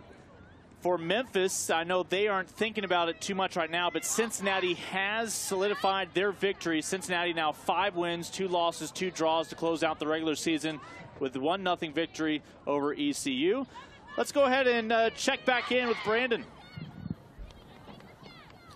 Coach, you had 14 shots in that first half, but none of them seemed to find the back of the net. Is that encouraging that you had that many shots, or frustrating that none of them found the net? A little of both, but I'm happy with the way we're playing. Just got to continue to do what we're doing. But again, Tulsa's capable, and you know, don't give up any silly fouls. Continue to make our runs when we get the ball out wide to our outside forward. So again, we just told them at halftime, again, continue to do what you're doing. Don't rush when you're in the final third, and hopefully good things will happen. All right, thanks a lot, Coach. Thank you. Back to you guys. Thank you, Brandon. Again, they're talking to head coach Brooks Monaghan. Mentioned his ties to Memphis. Of course, his assistant, Johnny Walker, similarly a Memphis native, former national team performer for the U.S., and also was with the Crew, and some other Memphis ties as well throughout that staff. They keep it local, and they've had success doing so. This program has definitely been successful, and they've been successful in this match in holding possession and putting tons of pressure on Tulsa. Again, just no balls finding the back of the net, but I agree with Coach Monahan. They need to stay patient, keep playing their game, keep playing defeat, and eventually they'll have more opportunities for sure. But Tulsa, going into the second half, can really gain some confidence, and you know, they might be nowhere near each other in the table, but going head to head, Tulsa can find some confidence in knowing that they can hang with this Memphis squad. In Tulsa in pink here at home on senior night. Offside. As a tad hobbled is Rachel Thun Blankenship. She's going to be a big piece of a strong second half. We're going to see her get tripped up a little bit here. Just incidental contact, and might maybe have rolled an ankle there. And Blankenship this year has been fairly quiet with her 4 goals and 4 assists. A lot of players would love those numbers, but last year 12 goals, 9 assists. As a junior, she would capture her 3rd straight first-team all-conference nod here in the American. Someone that everybody game plans for when they see Tulsa on their schedule. Well, she usually really does just boss that midfield. As we see Memphis regain possession and Warner getting fouled from behind. Foul on Tulsa. And there's a foul that will set up a shot coming up within 30 on a free kick. Warner helps win this kick.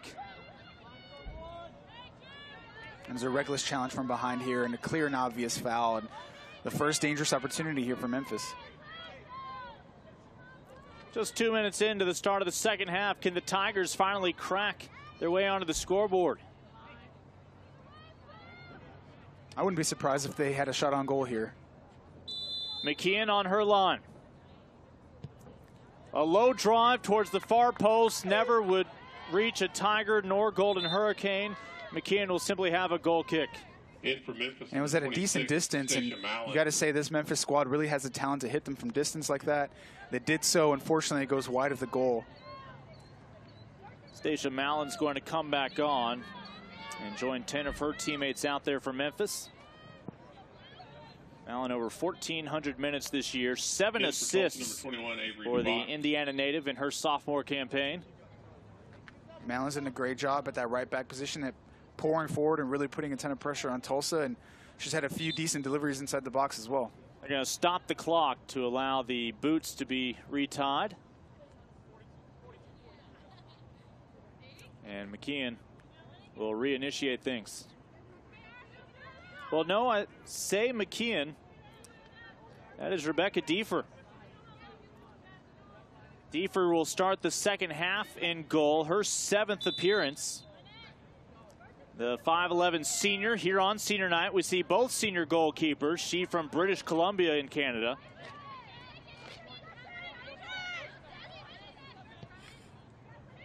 So again, early on we saw some seniors get starts.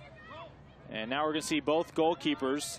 Well, how about that? Courtney McKeon goes out with 3 saves in her final start on senior night and not allowing a goal. And they hope the tandem of seniors can combine for a clean sheet tonight against Memphis. McKeon certainly had a solid outing. Usually had her angles covered. Made some decent saves. McKeon had started 13 matches this year. Diefer had started 6. This is the first time they don't finish with the same keeper they started with.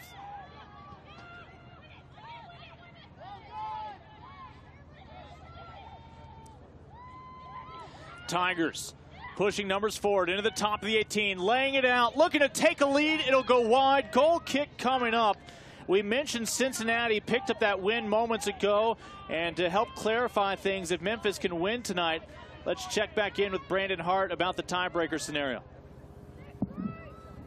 Well, it's really an uphill battle for Memphis, as the head-to-head, you mentioned it earlier, it was a 0-0 draw. So the next tiebreaker is goal differential within the conference games. And coming into today, Cincinnati was a +4, Memphis just a +1. So Memphis would really have to turn it on here in the second half if they want to jump Cincinnati and get to that number 3 spot. Yes, Cincinnati is now a +5 with that 1-0 victory tonight against ECU in the rain.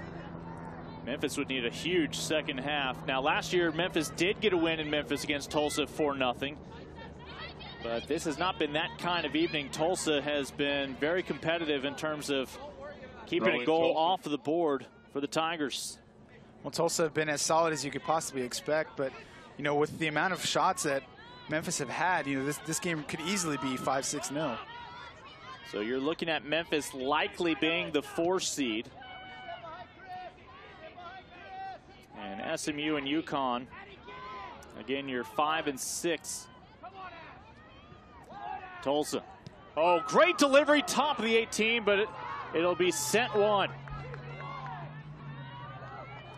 Best chance of the night, perhaps, for the Golden Hurricane, just unable to capitalize when putting this ball in the right boot of Christina Holmes. And Holmes just gets on the end of that one. She knows immediately when she touches it that it's going to go wide. It was a complete mishit, and unfortunately for Tulsa, they can't get a solid shot on goal in that one. That was a brilliant opportunity there for Tulsa. Senior with 2 goals this year. One of them was a golden goal in overtime for her lone game winner. Was hoping for a potential game winner right there. Still plenty of time left here in the second half. And actually came off a mistake from the Memphis goalkeeper. It was a pass out from the back that Tulsa ended up pouncing on. And again, as you said, it's their best opportunity so far. So here's the possession that Tulsa needs. But what they did not have, even during their successful moments at the end of the first half, was the ability to string multiple opportunities together. It would be one and done, back on defense. Well, so far, I think just in that little bit of spell that we just saw there, their movement off the ball has been a little bit subpar. The back line had possession of the ball, but their midfield didn't drop back and become an option for them. And that turned into a turnover again. Tigers retreat as Kingston is on this ball.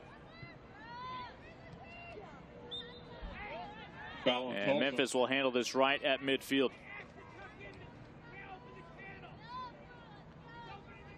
And we're approaching the lower 40s in terms of temperature. For our viewers up in Canada, I have not done the conversion to Celsius.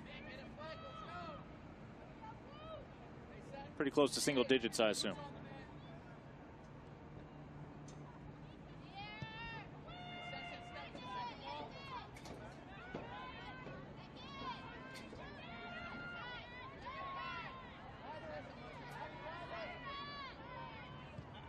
Cross midfield.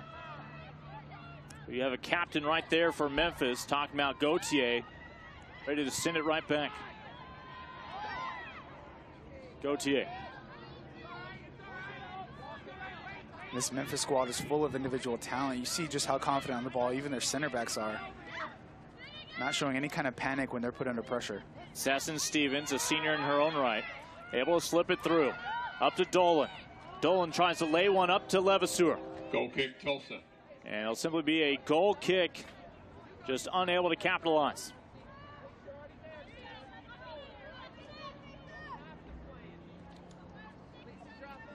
Again, there's your goalkeeper here in the second half, Diefer.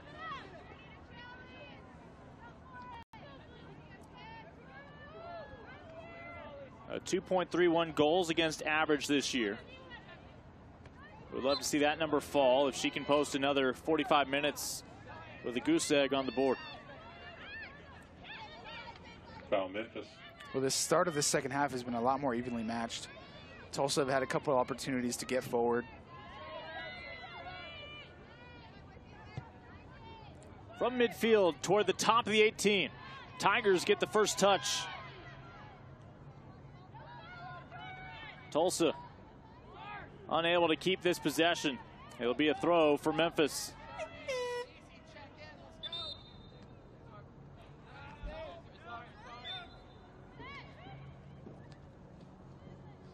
Eight and a half minutes into the second half. And the most overpaid individual tonight is the scoreboard operator.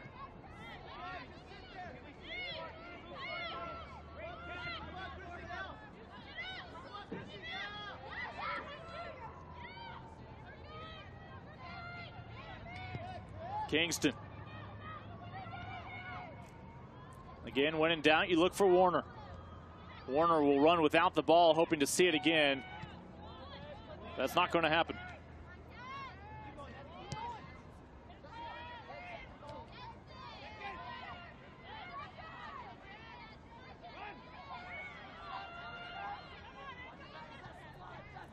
Golden Hurricane, after surviving that first half again, just looking for a little mistake by Memphis. An opportunity to pounce on that loose ball. Instead of foul, we'll give it back over to Memphis in front of the visitors' bench.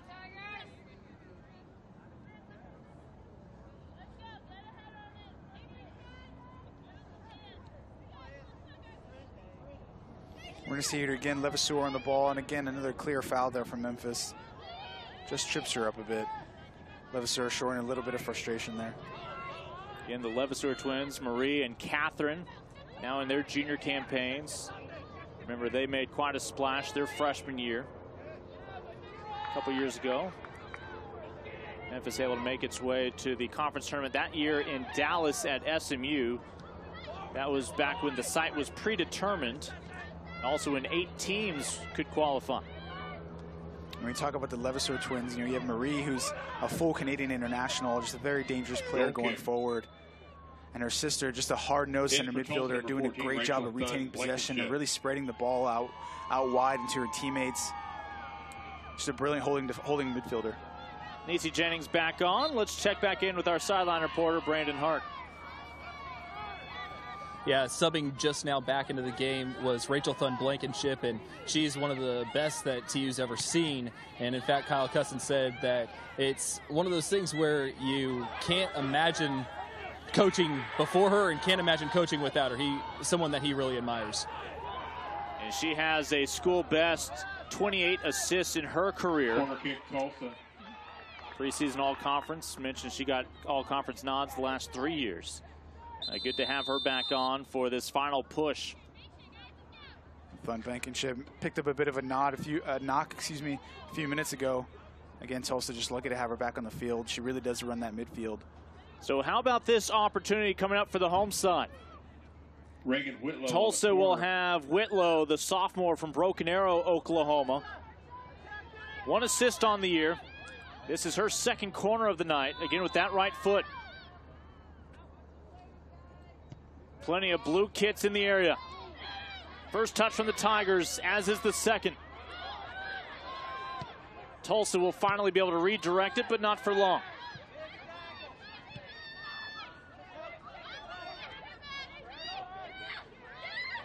Levasseur looking to turn. And Memphis survives that corner kick. This flag will stay down. Memphis looking to capture the lead. Warner. And it's Deefer, the senior, who comes out and says, no, ma'am. Well, that was a brilliant performance there from Deefer, coming off her line. You see the big smile on her face. It's a wonderful moment for the senior. She does a great job to hustle off of her line. You're going to see it here again. Warner, such a dangerous player going forward, but you see Deefer with her long legs, gets a touch, and Warner will feel really hard done by. Deefer at 5'11". Again, I don't know what that is in meters, but just long enough to be able to deny that opportunity. She's a really good shot stopper. She's got those long arms and long legs. She made a brilliant decision to come off. She was brave going in one-on-one, especially with such a talented attacker as Warner is. You had the American in goal in the first half and wrap up her senior campaign, the Canadian here in the second half.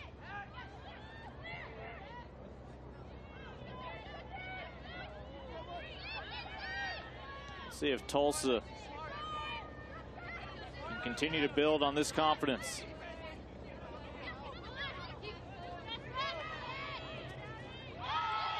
Little nutmeg there. A run along the near touchline. Struggling to stay on side, her teammates, and in the end, just a little too cautious.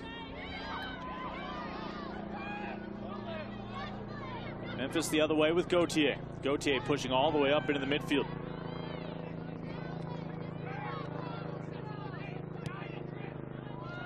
Well, Memphis will be down a defender as Gauthier again had already pushed up. Now she's back in your picture.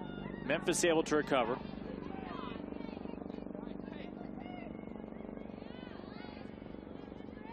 .31 minutes remaining. This is your final soccer match of the conference season. Conference tournament next week over in Florida. They are still playing in the second overtime between UCF and USF at 1 goal apiece. UConn prevails against Temple 3-2 tonight. Cincinnati over East Carolina 1-0. And pretty soon it'll just be down to one match left in this regular season here in Tulsa, Oklahoma.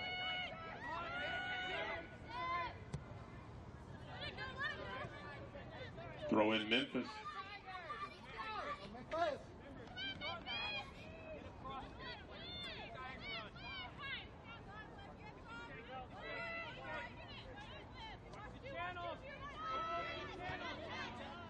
Memphis likely going to be your number 4 seed next week in Florida.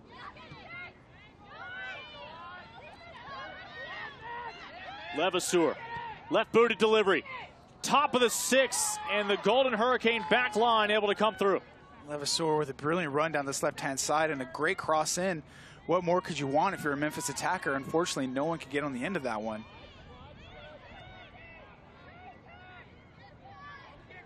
UConn with its win tonight will leapfrog SMU. So UConn will be the 5 seed that will match up next week against Memphis. Again, this is assuming Memphis does not close that goal differential discrepancy. Needing 4 goals here in the second half to push it to then the next tiebreaker. This is the kind of night where the Tigers will just be content if they can find 1 goal and capture the win here for 7 points in this 3-game road trip. Again, they have been flying high, even though they have been playing away from home. 3 wins and a draw in their last 4 matches. They came into this one with tons of confidence, and they played with that confidence in the first half. The second half, Tulsa have gotten forward a little bit more often, but Memphis, I think, have held the ball up fairly well. They've had a couple more opportunities this half. Gauthier from 55 yards out.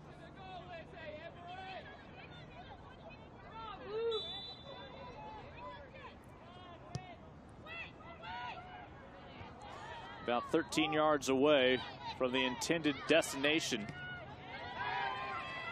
I should say desired destination. Again, Levasseur. Header towards the post, nobody to play it. Simply a goal kick coming up for Deefer. For the Golden Hurricane, It was Warner again who got her head on that one. how frustrated can she be tonight? She's had tons of opportunities, but that last bit in the final third just hasn't been there. Levasseur again with the ball in, and it comes again, as I said, all the way to Warner. She gets a head on it, nowhere near the goal, and Tulsa played safe again, and it's a goal kick. The freshman Igwe came on in the first half, has now come back in here in the second half for the first time. Well, Igwe didn't get a lot of looks up front, but she does provide a bit of pace, as you're going to see here. Decent pressure on the Memphis back line, forces them to play it back to their goalkeeper. And Moberg was that the second reference to Elizabeth Moberg here tonight, the freshman in goal. The only reason why she's been moving off her line is just to keep circulation going and try to stay warm.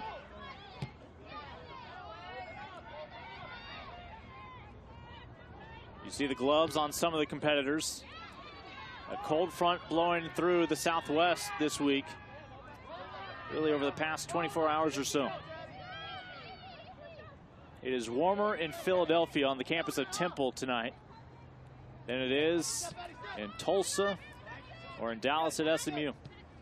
When you got weather in the low 40s, high 30s, you know, that's, to me, that's soccer weather there. I get pumped up for those games. Kingston out for a stroll.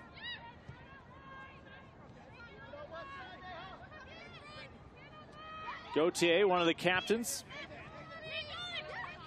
Out to Stevens. Got past the first pink kit, but the second one too much.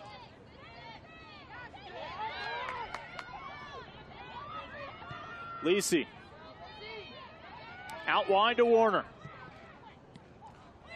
Warner had some options in the box. Of course, Morton is always among them.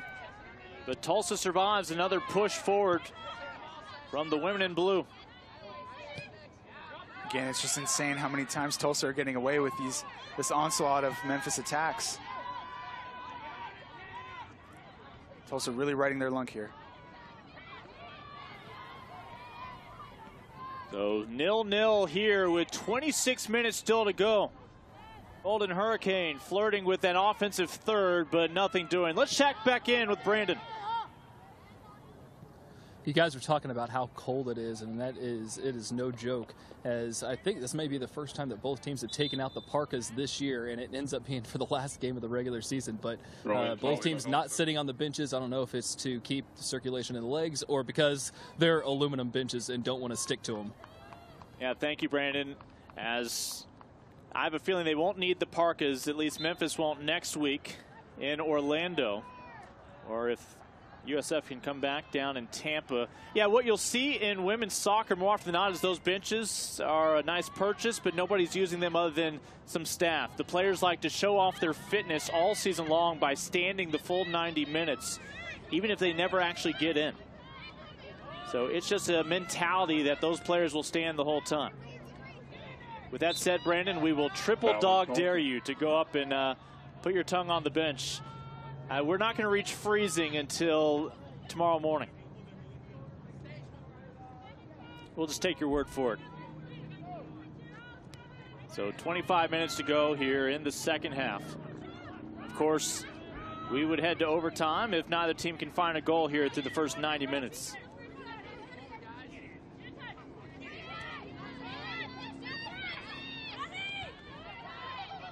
Nice little battle. This one won by Stevens. They'll center it. And some space to work with out wide. Inside of 35. And Tulsa doing everything you would ask for there defensively.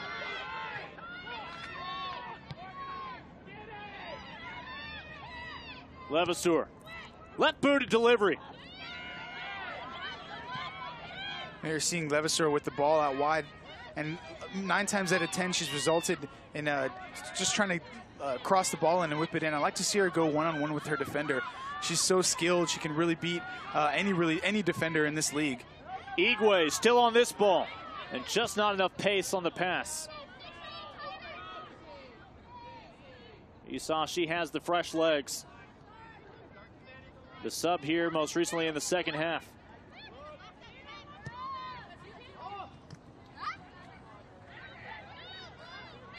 Throw in Tulsa. Well, it's official. Congratulations to the Knights of UCF. They will host next week. They go 8-0-1, unbeaten. Just played a 1 draw in conference play. Pardon me, 2 draws. Let me correct myself. 7-0-2 will be their record. As USF pushes them to a draw, the Bulls will finish 7-1-1 with their first draw in conference play this year. So UCF will be your 1 seed and host in Orlando. USF will be your 2 seed and make the short drive next week. UCF, a deserved 1 seed. Just an incredible team down there in Florida. And number 6 and number 7 in the polls overall. One of the best teams in the nation this year with just 1 loss, going 12-1-2. Well, the amount of individual talent and skill in that team is remarkable, but their ability to play together as a cohesive team is just as impressive. So we appear to know all 6 seeds now, unless Memphis can come through with a lot of fireworks here in the second half.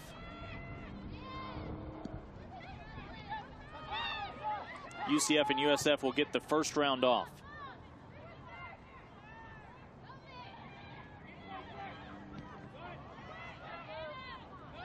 And Tulsa again allowing Memphis to get into the front yard, but nothing more.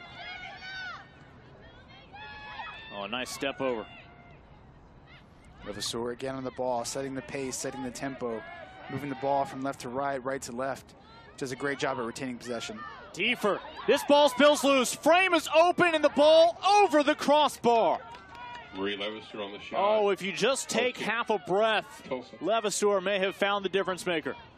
That was another incredible opportunity that Tulsa has defended. It was a long ball, kind of a hopeful ball going in, and Diefer sort of not completely confident coming out. She does get a touch on it, but it's Levasseur who gets the final touch, and it heads over the bar, excuse me. And it's just so unfortunate again for Memphis. And again, Tulsa get away with another dangerous opportunity. And you looked at the strike off of her foot. She tried to tone it down as much as possible, and it still carried. Just seems to be Tulsa's luck so far in this match. Tulsa looking for a tad more luck on this end.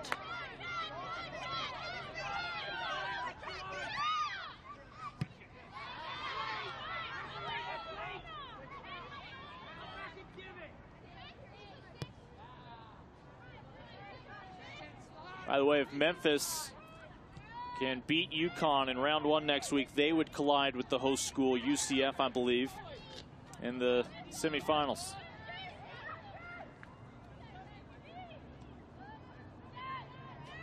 We still have 20.5 minutes remaining in the regular season now in the American. All 3 other matches have gone final.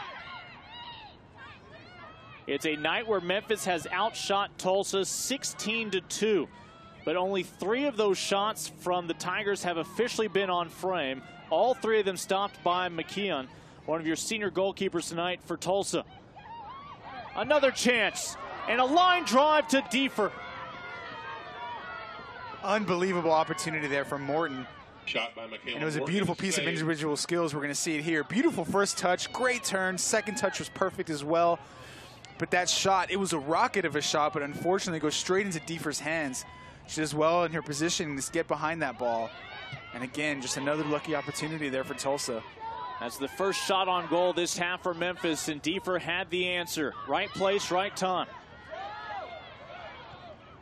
Morton really showing off her skill there. She's a brilliant center forward.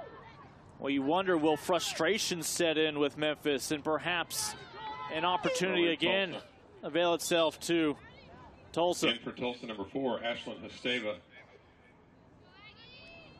Esteva in. Again, she opts to wear the gloves.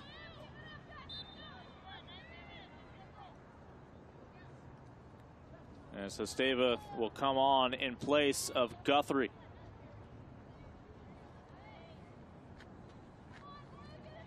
Ashlyn Hesteva, sophomore out of the Dallas area from Flower Mound, Texas. A lot of Dallas area players for Tulsa. Obviously, Division I programs around the country coming to Texas, looking in that Dallas and Houston area. This one will carry wide. But when you have SMU in your conference, That's a nice little recruiting trip every other year when you get to go to North Texas. Well, both those programs competing for that talent there in the DFW area. That area just saturated with talent in there in North Texas.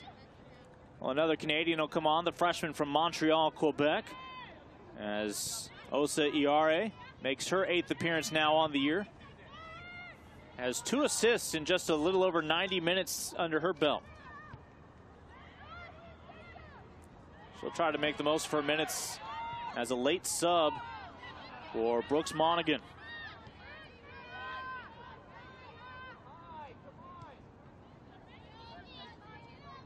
I'll remind you, anytime you hear any wind whipping through our microphones, there's a slight chill that comes with that wind, and I think Brandon will back us up. Let's check in with Brandon again. Yeah, you guys were talking about how both teams really compete for recruiting. Well, you couldn't be more right. In fact, both Kyle Cusson and some of his coaches and Brooks Monaghan, some of his coaches, in the offseason, they'll go down to Florida together, rent a house together, and then go on recruiting trips, come back and have a meal together at the end of the day. They're really good friends off the field. Levasseur, 12 yards out, and they just can't do anything with it. Another goal kick. Yeah, you love to see the camaraderie among the coaches. They're so competitive, but this is one of those sports where as they continue to try to grow it here in the States, they know they're in a unique fraternity together, but they know it comes down to recruits, and they'll get competitive when they need to when it comes down to fighting over the same players. Well, it's just a perfect example of how to separate business from friendship there. You can get along with your other coaches in the league, but when it comes to game day, you flip the switch on, competitive nature comes out.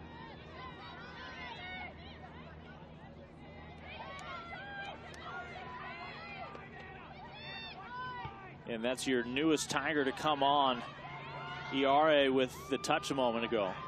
And she applies the pressure here.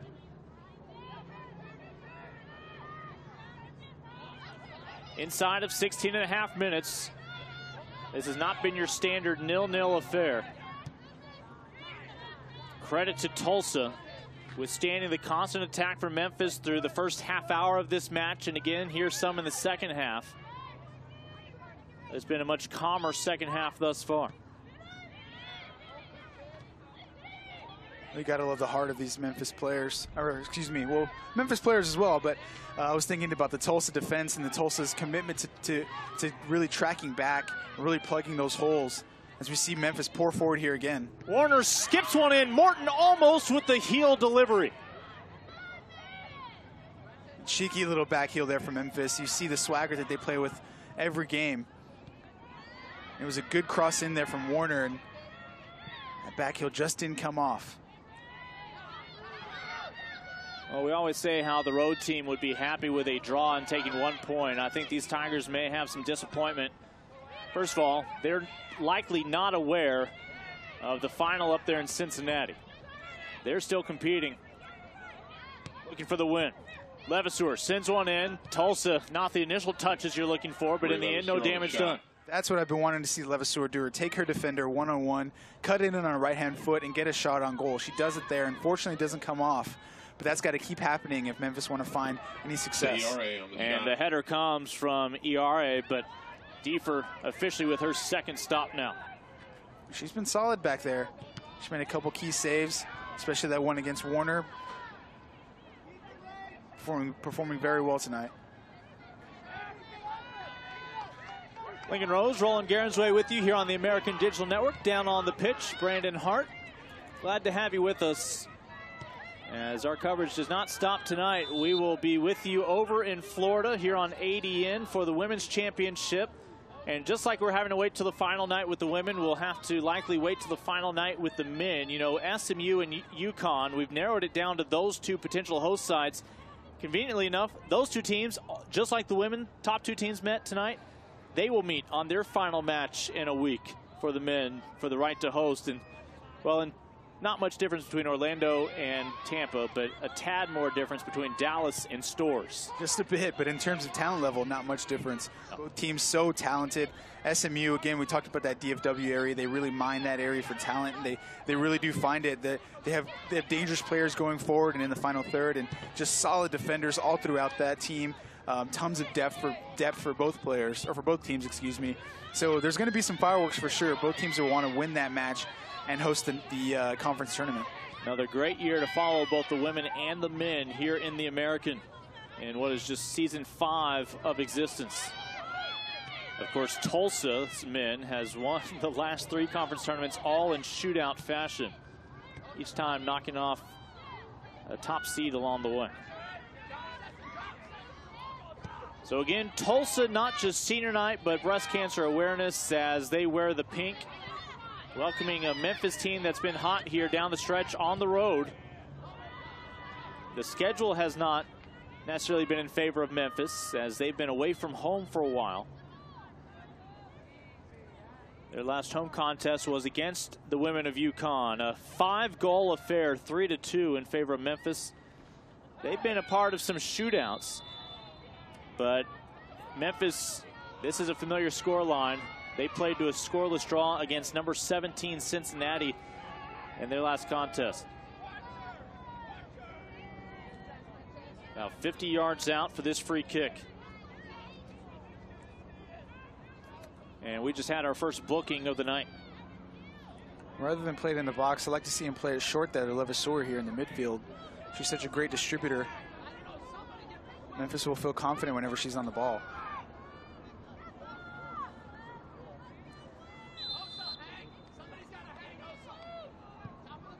You hear the instructions on this free kick. First touch from Tulsa. Levasseur, though, on the wing. Levasseur slips past the defender. Again back into the congestion, and again Tulsa survives. And Tulsa with so many bodies in the box there, really defending with everything they've got. That yellow a moment ago was on Weatherford of Tulsa.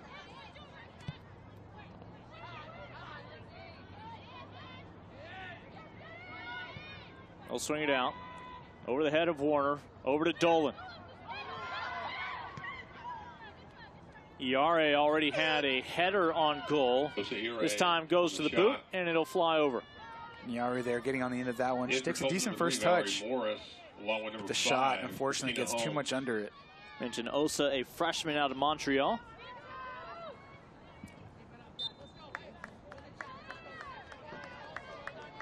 As Ashlyn Husteva will come out, the sophomore. Final 11 minutes in regulation. This will not end in a draw after 90. We could play up to 20 more minutes of overtime with a golden goal in effect.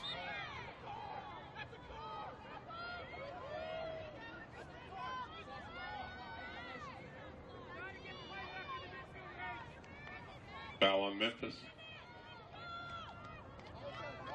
But in all likelihood, when we go to bed at night, the standings, there will only be one change from how it began today, and that'll be UConn leaping over SMU. UConn, the 5-seed SMU, who was able to punch its ticket officially yesterday with a win against Houston, will be your 6th seed. But we already knew the top 6 overall, just not the placement. Well, that's what's so fun about this American Athletic Conference. Every team so evenly matched. And we're seeing here, you know, Tulsa near the bottom of the table, but still being competitive with teams near the top of the table. Able to poke it through. Could the Golden Hurricane find the game winner? Tigers struggling. And a rare opportunity for Moberg to come through. She has not been tested often tonight, but the freshman with the save here in the second half. That was a brilliant shot on goal there. Some good footwork there at the top of the box. And it leads on with that shot. The first time the goalkeeper has been called into action, I think. Yeah, the first save of the night for the Tigers. First shot on goal from Tulsa. As Tana Dake comes up with that shot.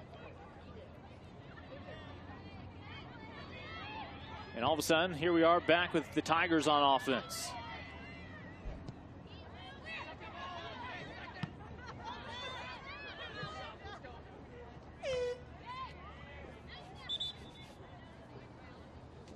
And you see both teams standing for the full 90 here tonight. Number 23, Addison Guthrie. In from Memphis, number 10, Jessica Lisi. Lisi in for the Tigers. Throw in Memphis.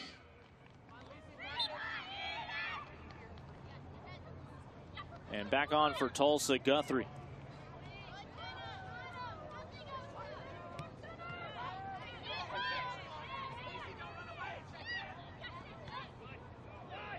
Dolan ran into numbers.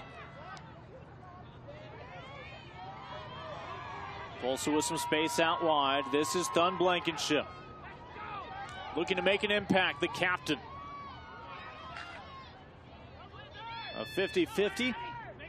And Stevens still battling for it. Simply a goal kick. Nice job by Stevens. Stevens had a solid game so far at that left back position. She's really been pouring forward every chance she's gotten, but she's been solid in defense, as you saw there. Just sees the ball out for a goal kick. The Tigers, 2 losses came in back-to-back matches in conference play at USF, at UCF. 2 teams ahead of them in the standings. Lisi from 19, far post, and it will carry wide. Lisi with the shot, goal kick Tulsa.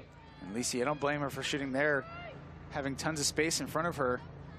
That was the right decision, but unfortunately just can't whip her hips around and get her foot around the ball to get it on frame. She was hoping that would prove to be her 4th game winner on the year. 5 goals so far this season.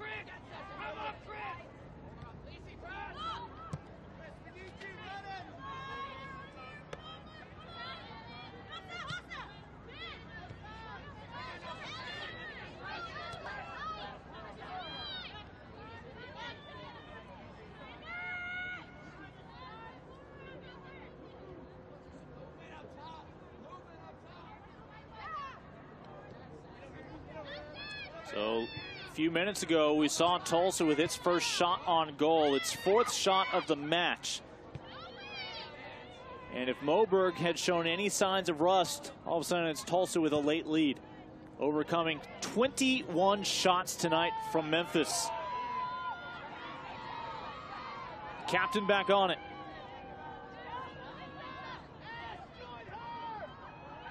Slips it through. The flag, though, had already gone up. Goal kick Memphis. And that's a decent ball in there from Thun Blankenship.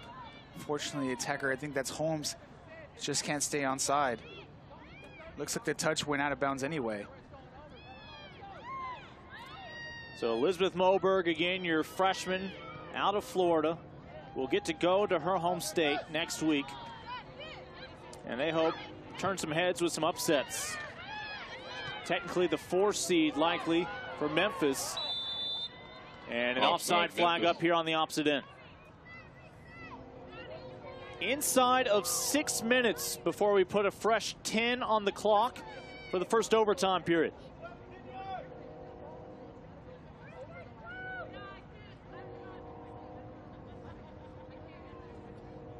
Memphis with so many weapons that we've seen tonight, several with chances this evening. Of course, Warner and Morton have been the constants up front, as they have throughout the season. I think the last quality chance for the Tigers from Morton was that little heel touch when Warner sent it into her. They've just been so unfortunate throughout the entire game. You know, they've had tons of opportunities to get balls on frame. Again, 21 shots, as you said. But just, you know, it's just one of those days, it seems like, for Memphis, you know, where nothing just is going to hit the back of the net. Osa Iare, the freshman, has also had some chances as of late, and a foul will be called at midfield. Take nothing away from this Tulsa defense, though. They've been brave, and they've been going in at tackles. We see it here. Fighting for the ball in midfield is Thun Blankenship. She draws the foul eventually. As I said before, you know, they really have been putting their bodies on the lines and been playing with a lot of heart back there in their final home game. And you see everybody in your picture for both teams. Diefer handled that kick, sent it into the 18 with the strength of her leg. Now she has time to retreat back. Though she has now decided otherwise, to come up and intervene and buy her teammates some time. That's smart play there from Diefer, coming up big for her back line.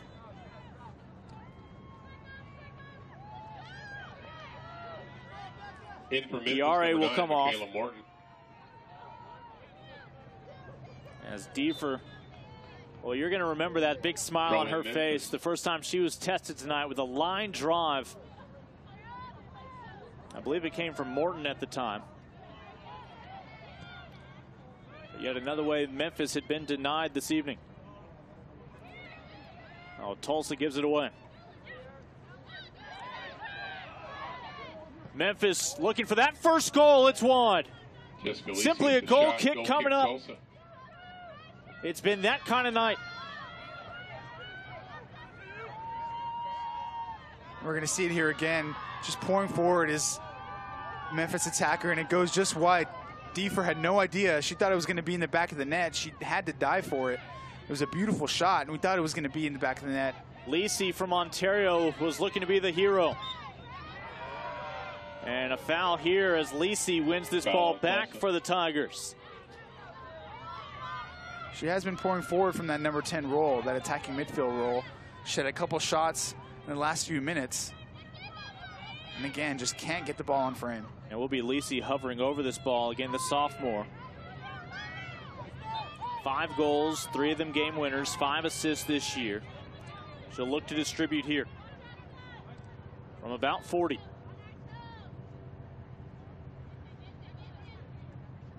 Two and a half remaining in a scoreless match. Diefer again. Look, Lisi was going for goal there on that one from extremely far out. Ambitious effort, to say the least. I believe that one would have been just wide had Diefer not intervened. Simply would have been a goal kick. Tigers continuing to apply the pressure on this half. A little over 2 minutes. Warner, service, back post. Oh, was looking for Levasseur, who came in to bite on that ball, and this is where they talk about how each of them, where they wanted that ball to be. I think that was a great ball in there from Warner. Whipped in with pace. You see it's kind of a knuckler. Going back post. Levasseur just doesn't read it. She's disappointed with herself. I got to say, no one can be more felt hard done by than Warner. She's had tons of opportunities going forward. She had that big one-on-one there with Diefer earlier on in the second half. She's had tons of shots. She's been whipping in crosses all night. No one can get on the end of them. It's been a tough match for her, but she keeps pushing forward and trying to create more chances. She's been playing very well this match. 23 shots for Memphis, 4 for Tulsa. But all that matters, the 2 zeros on the board here in the final 75 seconds of regulation. Levasseur trying to win a foul. But Golden Hurricane able to push forward. Holmes a little concerned with contact. Levasseur just trying to distribute. Morton, flag stays down. Morton denied, point blank, right on the edge of the 18.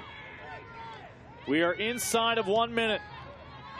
Golden Hurricane trying to survive this attack and send us to overtime.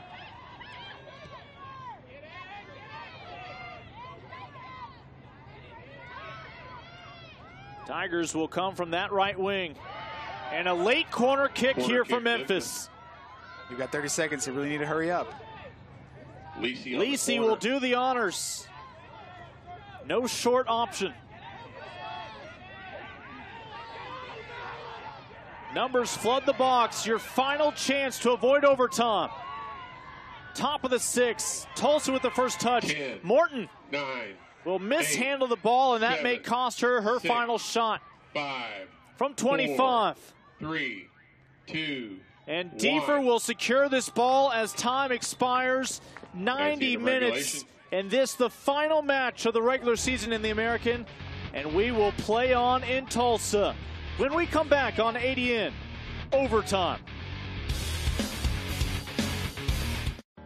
In a city known for doing things our way, there's a university that's driven to do the same, to blur the outdated line between academic pursuits and active ones, not just to learn, but to experience, to create, solve, build, to explore and express, to lead. Because an education isn't something you get, it's something you do.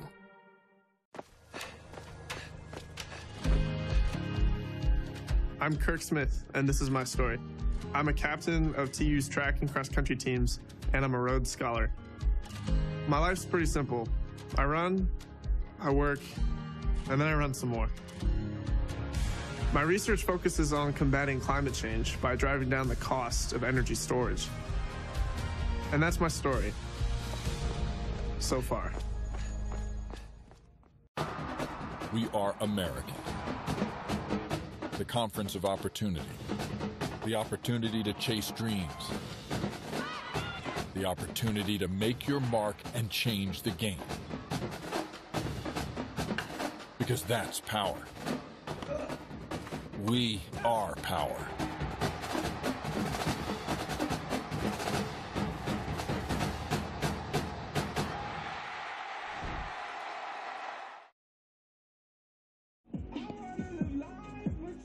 Welcome back to Tulsa, Oklahoma. Lincoln Rose, Roland Garensway with you. It is just about time for overtime. As we mentioned, this is your final match in conference play around the country.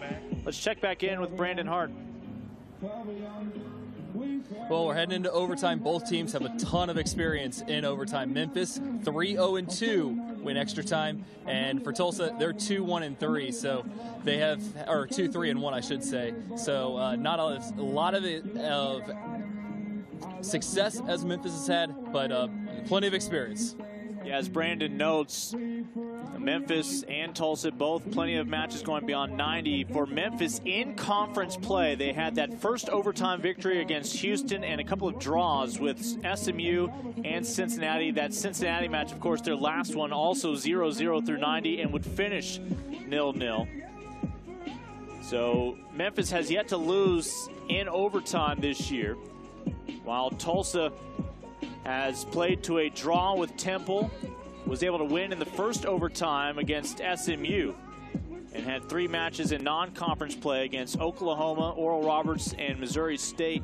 All go to overtime. Missouri State was their lone victory in that stretch. We see Brooks Monahan really preaching to his girls to really dig deep, it looks like. A lot of passion in his words, you can tell. This Memphis side, again, will feel so hard done by, given the amount of pressure they put on this Tulsa side. But Tulsa, again, just playing with tons of heart and really defending with all they have.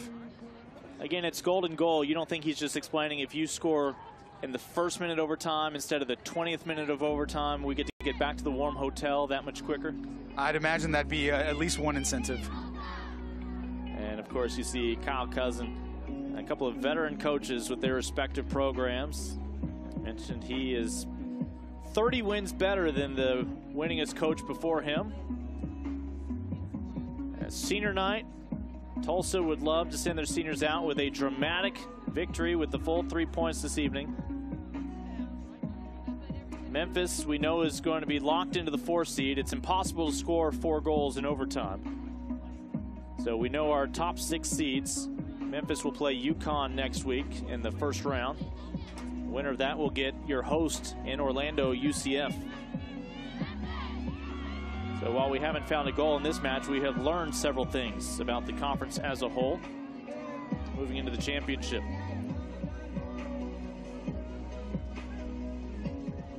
Well, now that the conference is sort of settled, Memphis will want to just go in there and get a goal and, you know, win some reward for all the pressure and you know, attacking prowess that they've showed so far in this match. Send it back down to Brandon. We were talking about seeding earlier as well, and if Memphis ends up tying Tulsa, they only get the 1 point. UConn has actually leapfrogged Memphis, but with them being the 4 and 5 potentially, it really won't matter who is who. It just matters, I guess, what color they'll be wearing next week. A good point. UConn with the victory 3-2 tonight in their matchup, and has in fact captured 15 points in conference play. Memphis with 14 right now.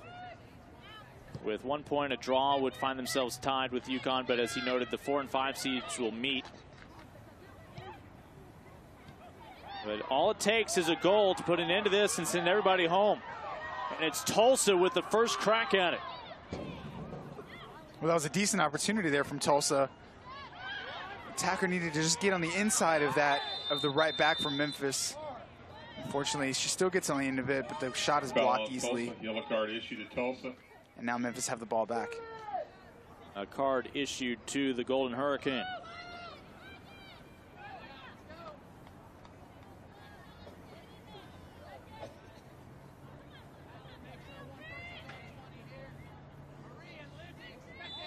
We're going to see here a foul in midfield, tugging on the back of the jersey of Lisi.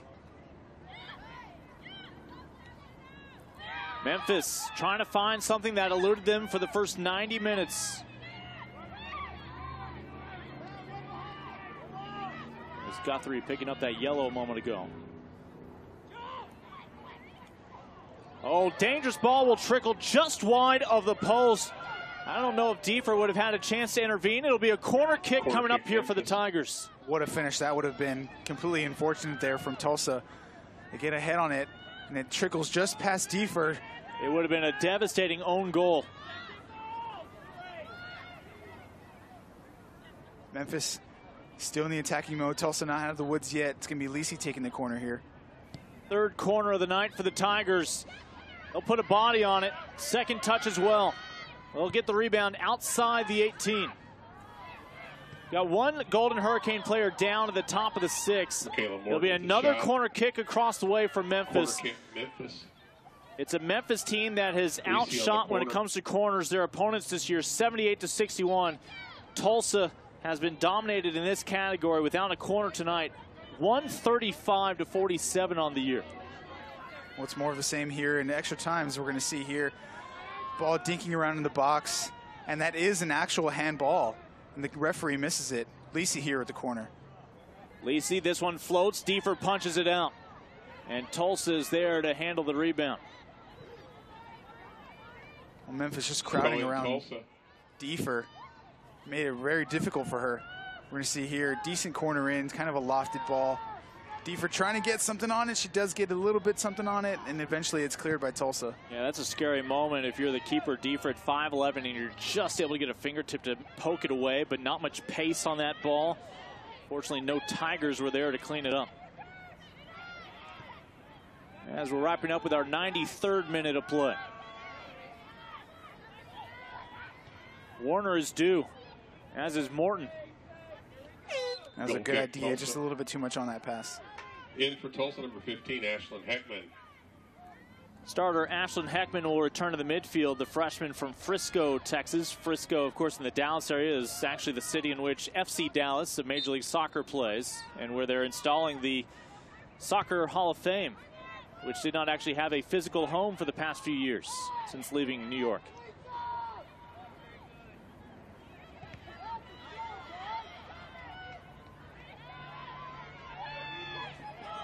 Will we find a goal here in the final potential 16.5 minutes?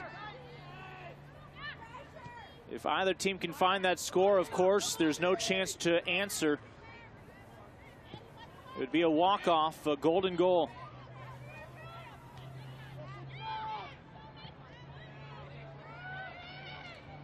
Warner inside of 20. In for a closer look.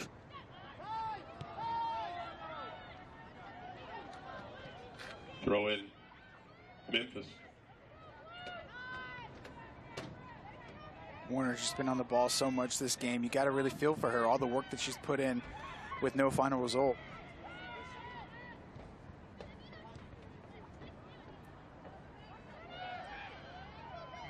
Tulsa will have to feel for her later once they get the feeling back in their hands later on tonight. That was a great turn by Thun Blankenship there. We see her on the ball right now. Again, just a great distributor of the ball. Very common possession. Able to turn. Those pink kits, easy to spot. Top of the 18, just trying to get that deflection on frame, but it'll go on. That was a well-worked bit of possession there for Tulsa. One of their better bits of possession in this entire game.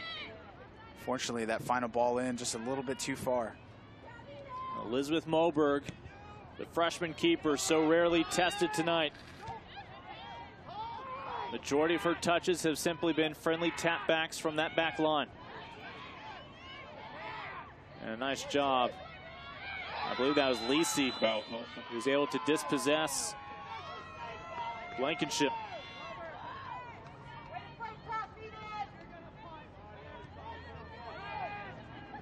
Kingston will restart us. Halfway through this first overtime. If 10 minutes is not enough, we'll put the final 10 minutes available on the clock.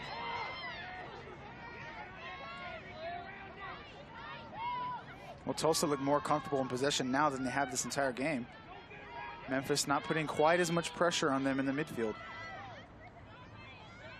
You see Thun Blankenship again, just sort of try to make things happen out of the midfield, and she does here. She works the ball out wide beautifully. Top of the 18. Tigers able to survive, at least for the moment.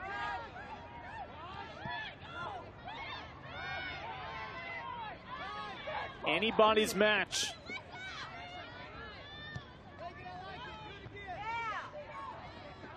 You kind of see both teams sort of being a bit leggy, not chasing after balls that they might have in the first half. Obviously fatigue setting in on a chilly night here in Oklahoma.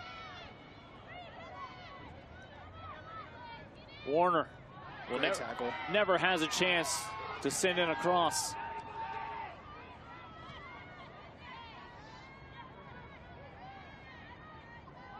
And Memphis will win the toss about 17 yards from the end line.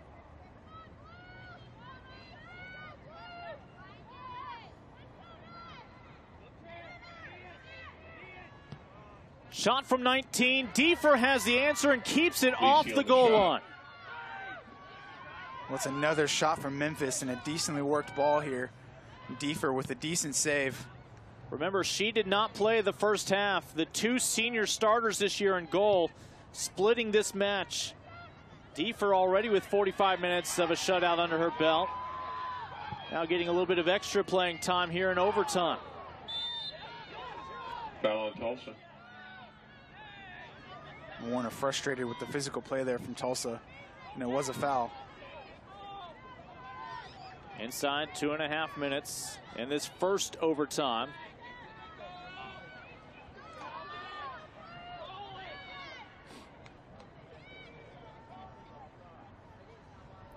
About 45 yards out.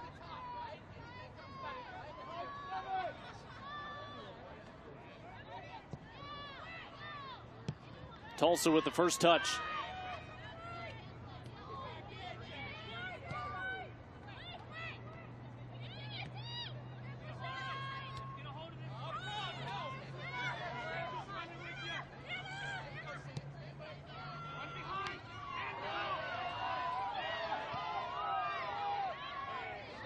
See that back line in place. Morton realized her best chance would simply be taking one on her own, a little gamble. No reward. Sometimes as a center forward, you do want to be a bit selfish. That, unfortunately, was not one of the times to be selfish. Levasseur had tons of space on this left-hand side. The ball should have been hers. As Tulsa will try to guide this away from Diefer, who's been busy here in overtime. Final minute of the first overtime period. Back with Warner. Right where they want it. The first overtime. Out wide. Levaseur's got to take her defender one-on-one here. On the left boot to the top of the 6. Tulsa with the first touch. And that back line again comes through for the Golden Hurricane. And this will slip all the way into Diefer. Final 35 seconds and counting down.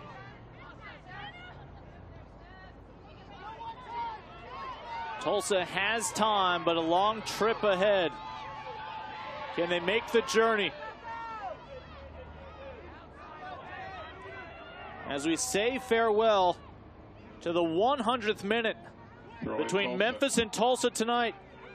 10, 9, 8, 7, 6, 5, one last chance. 4, from 3, inside of 25, 2, it'll carry 1. long, and that scoreboard will continue to read 0-0. We'll step aside in Tulsa when we come back. The final available 10 minutes of play. We can still avoid those final 10 with a golden goal. Can one of these two sides capture the full 3 points by the end of the night? In a city known for doing things our way, there's a university that's driven to do the same, to blur the outdated line between academic pursuits and active ones.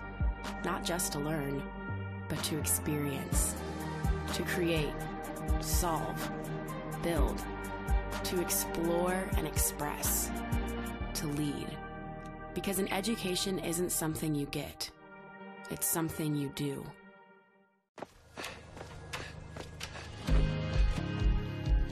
I'm Kirk Smith, and this is my story. I'm a captain of TU's track and cross-country teams, and I'm a Rhodes Scholar. My life's pretty simple.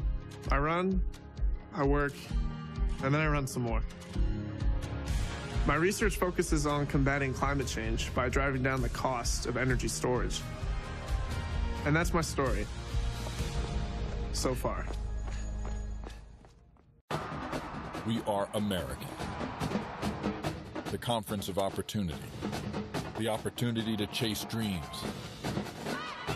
The opportunity to make your mark and change the game. Because that's power. We are power.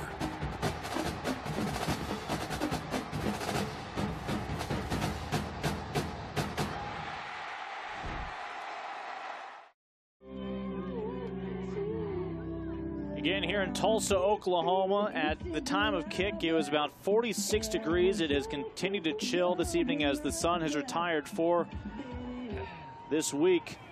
The regular season concludes tonight in the American. Earlier tonight, it went final.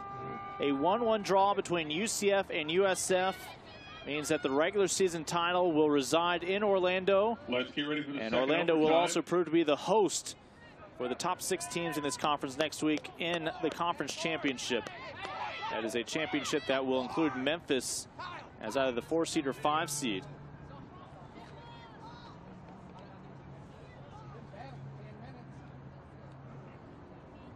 And we are already 100 minutes into this one. And you see concern for a non-participant in this match.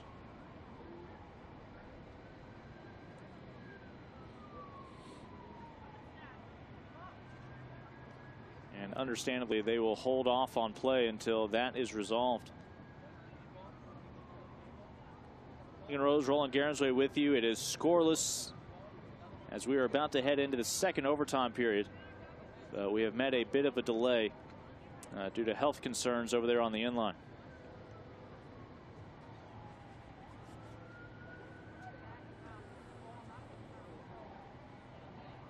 You never want to see something like this happen. It looks like someone of maybe one of the coaching staffs of one of the teams. Hard to tell.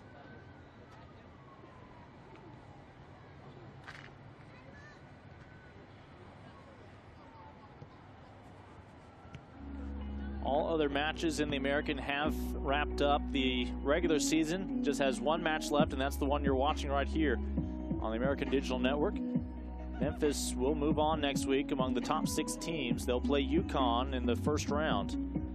Tulsa, this is their senior night. And not just that, the seniors, unlike a postseason when you don't know whether it's the last time you'll suit up, they know tonight was going to be that last time. They wear the pink for breast cancer awareness. See their head coach, Kyle Cusson, making his way back. But again, the current individual down, not a player, not an official.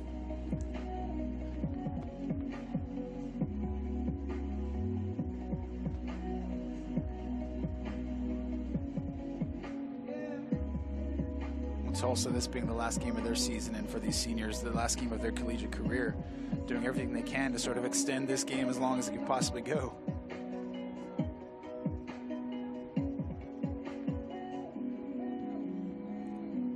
Well, we will go ahead and lay out until this is resolved. Again, the health of the individual down there paramount to anything else going on here in Tulsa. As we will step aside here when we come back. Second period of overtime. 0-0 between Memphis and Tulsa. In a city known for doing things our way, there's a university that's driven to do the same, to blur the outdated line between academic pursuits and active ones, not just to learn, but to experience, to create, solve, build, to explore and express, to lead. Because an education isn't something you get, It's something you do.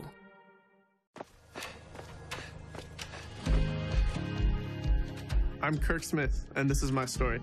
I'm a captain of TU's track and cross country teams, and I'm a Rhodes Scholar. My life's pretty simple. I run, I work, and then I run some more. My research focuses on combating climate change by driving down the cost of energy storage. And that's my story. So far.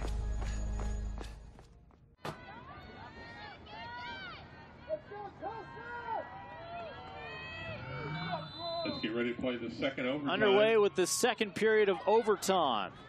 Can one of these two teams capture their first goal of the night? It would be enough to be the difference between a draw tonight and a full 3-point victory for one of these two teams. Tulsa in pink, Memphis in blue.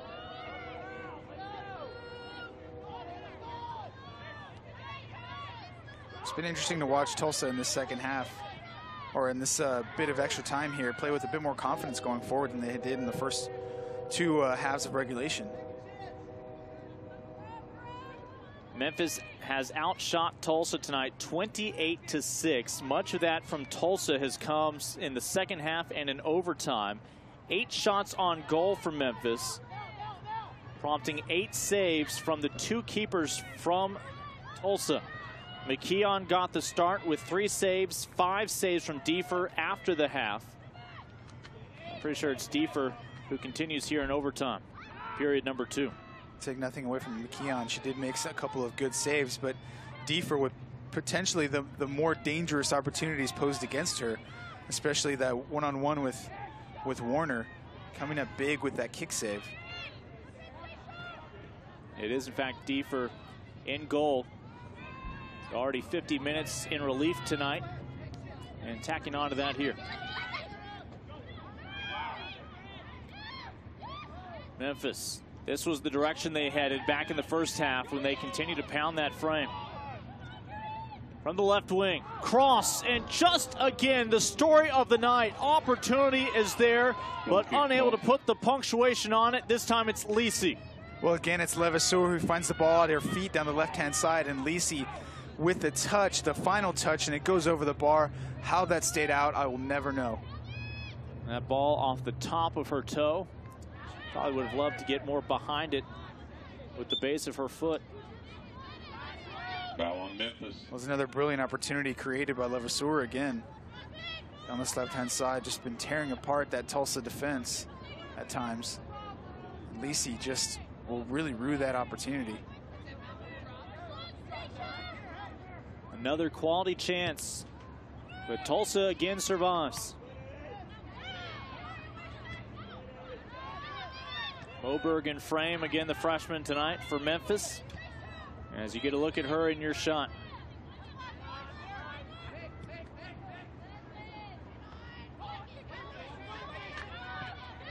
And they will reset. And Diefer 5 saves and not quite 58 minutes of work.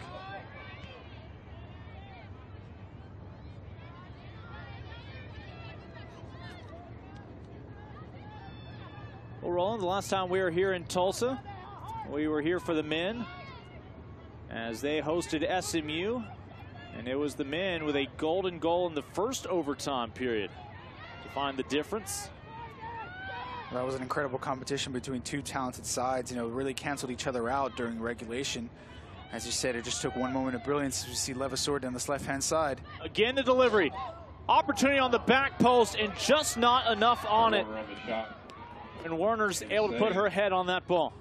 Warner again, I think that's the second header on frame that she's had so far. Diefer coming up with another save. We're seeing again the same old story. Levasseur and Warner being the most dangerous players on the pitch.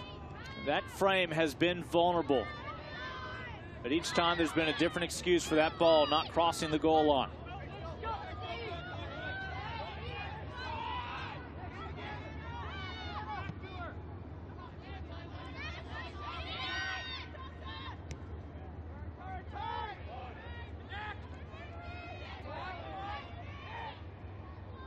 Back to Diefer.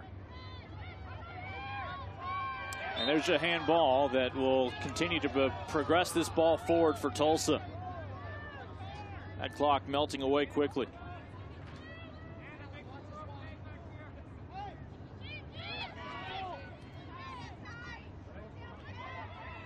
It's great to see Tulsa here. Really has nothing to play for except for pride.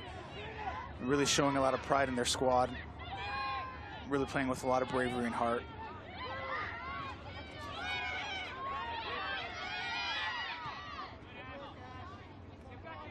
Back to Warner.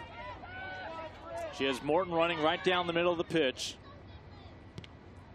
She'll go on frame, hoping that ball spills out, but Diefer makes no mistake. But you saw what they were hoping for there. They needed a little miscue and the chance to clean things up. Diefer does a great job to not give up a rebound there. She's been very sure-handed today. Now trying to apply pressure is Morton on that back line.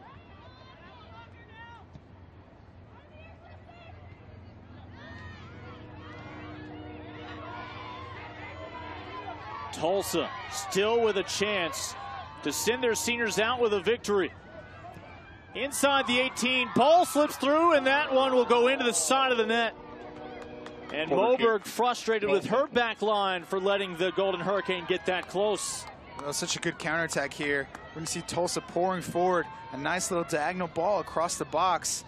And we're going to see it here. Moberg gets the final touch, and it's a corner.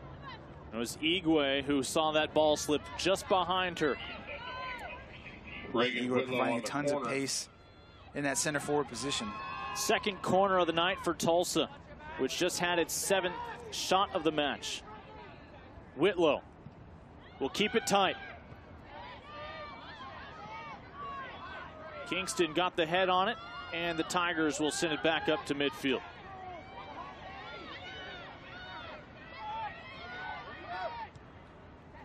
Memphis still looking to avoid that draw.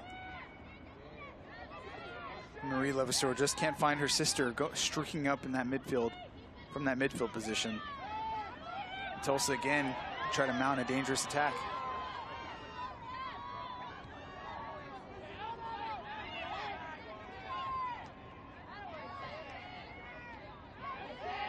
And Kingston just determined to not let that ball advance any farther. Sends it the other way.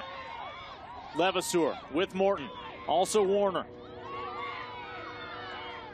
Just ran out of steam 20 yards away.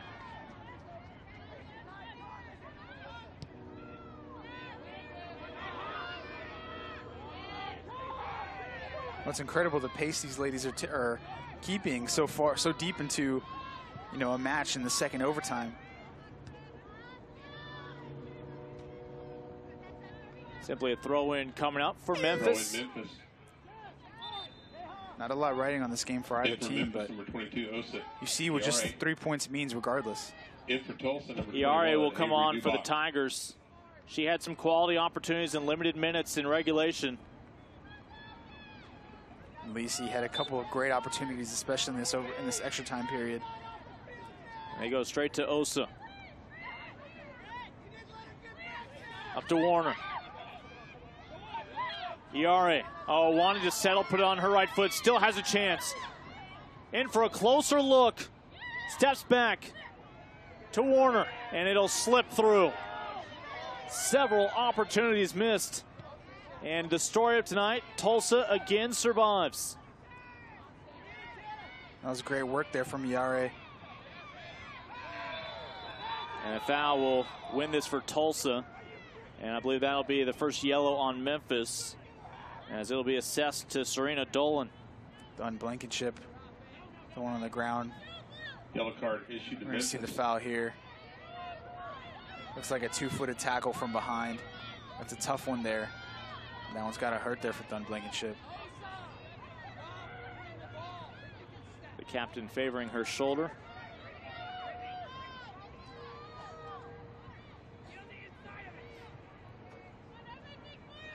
These ladies hanging tough in the second extra time period. I assume he's just asking, can I borrow your gloves?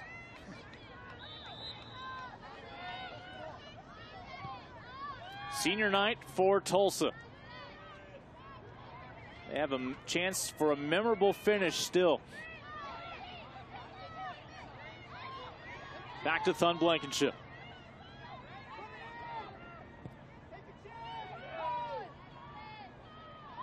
About to wrap up with the 109th minute between these two teams.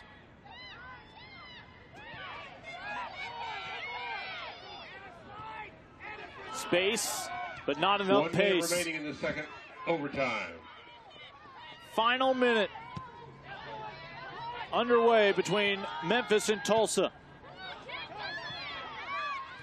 50 seconds away from a draw and simply handing each team a point in the standings.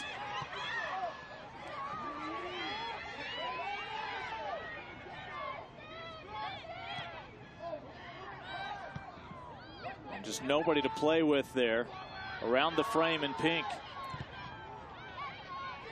And Tulsa pour forward here, though. Trying to cause some trouble here for Memphis. Memphis deal with it, though. Yeah, Tulsa Iare deflected the first shot and finally wins that possession back. 13 seconds. Warner makes the run. 10, We'll 9, fight for the 50-50. 7, 6. But on 5, senior night 4, here in Tulsa, the 3, Golden Hurricane 2, with two seniors 1. in goal will And that force is the second draw. regulation overtime. Score, 1 point apiece Tulsa for 0, Memphis and Tulsa. Memphis 0. The season will come to a Please stick around conclusion for the senior Golden Hurricane recognition and 7 immediately talented following the seniors. game. While the Memphis Tigers will move on to their date with UConn next week in the first round in Orlando at the host site on the campus of UCF, your 2017 regular season champions. Well, it was a wonderful contest between both teams. Memphis will feel very hard done by not being able to put the ball in the back of the net. You got to hope that it doesn't affect their confidence going into the postseason. But Tulsa, you know, huge heart shown here today. They hung with one of the best teams in the conference. It was very evenly matched, especially and later in the second half and in this overtime period. Just tons of heart. They really put their hearts on the line today. So it was a great competition today and probably a fair result. The regular season in the American is officially complete. A 1-1 draw between Tulsa and Memphis. Tigers will move on to next week's championship in Orlando. Our coverage begins Wednesday, November 1st at 4:30 Eastern. The 3 and 6 seeds collide. Memphis and UConn will step in at 7 Eastern with their first match over in Orlando next week. Both of them will be 3 victories away from lifting that trophy and an automatic bid to the NCAA tournament. For Roland Garensway and Brandon Hart, I'm Lincoln Rose for the American Digital Network.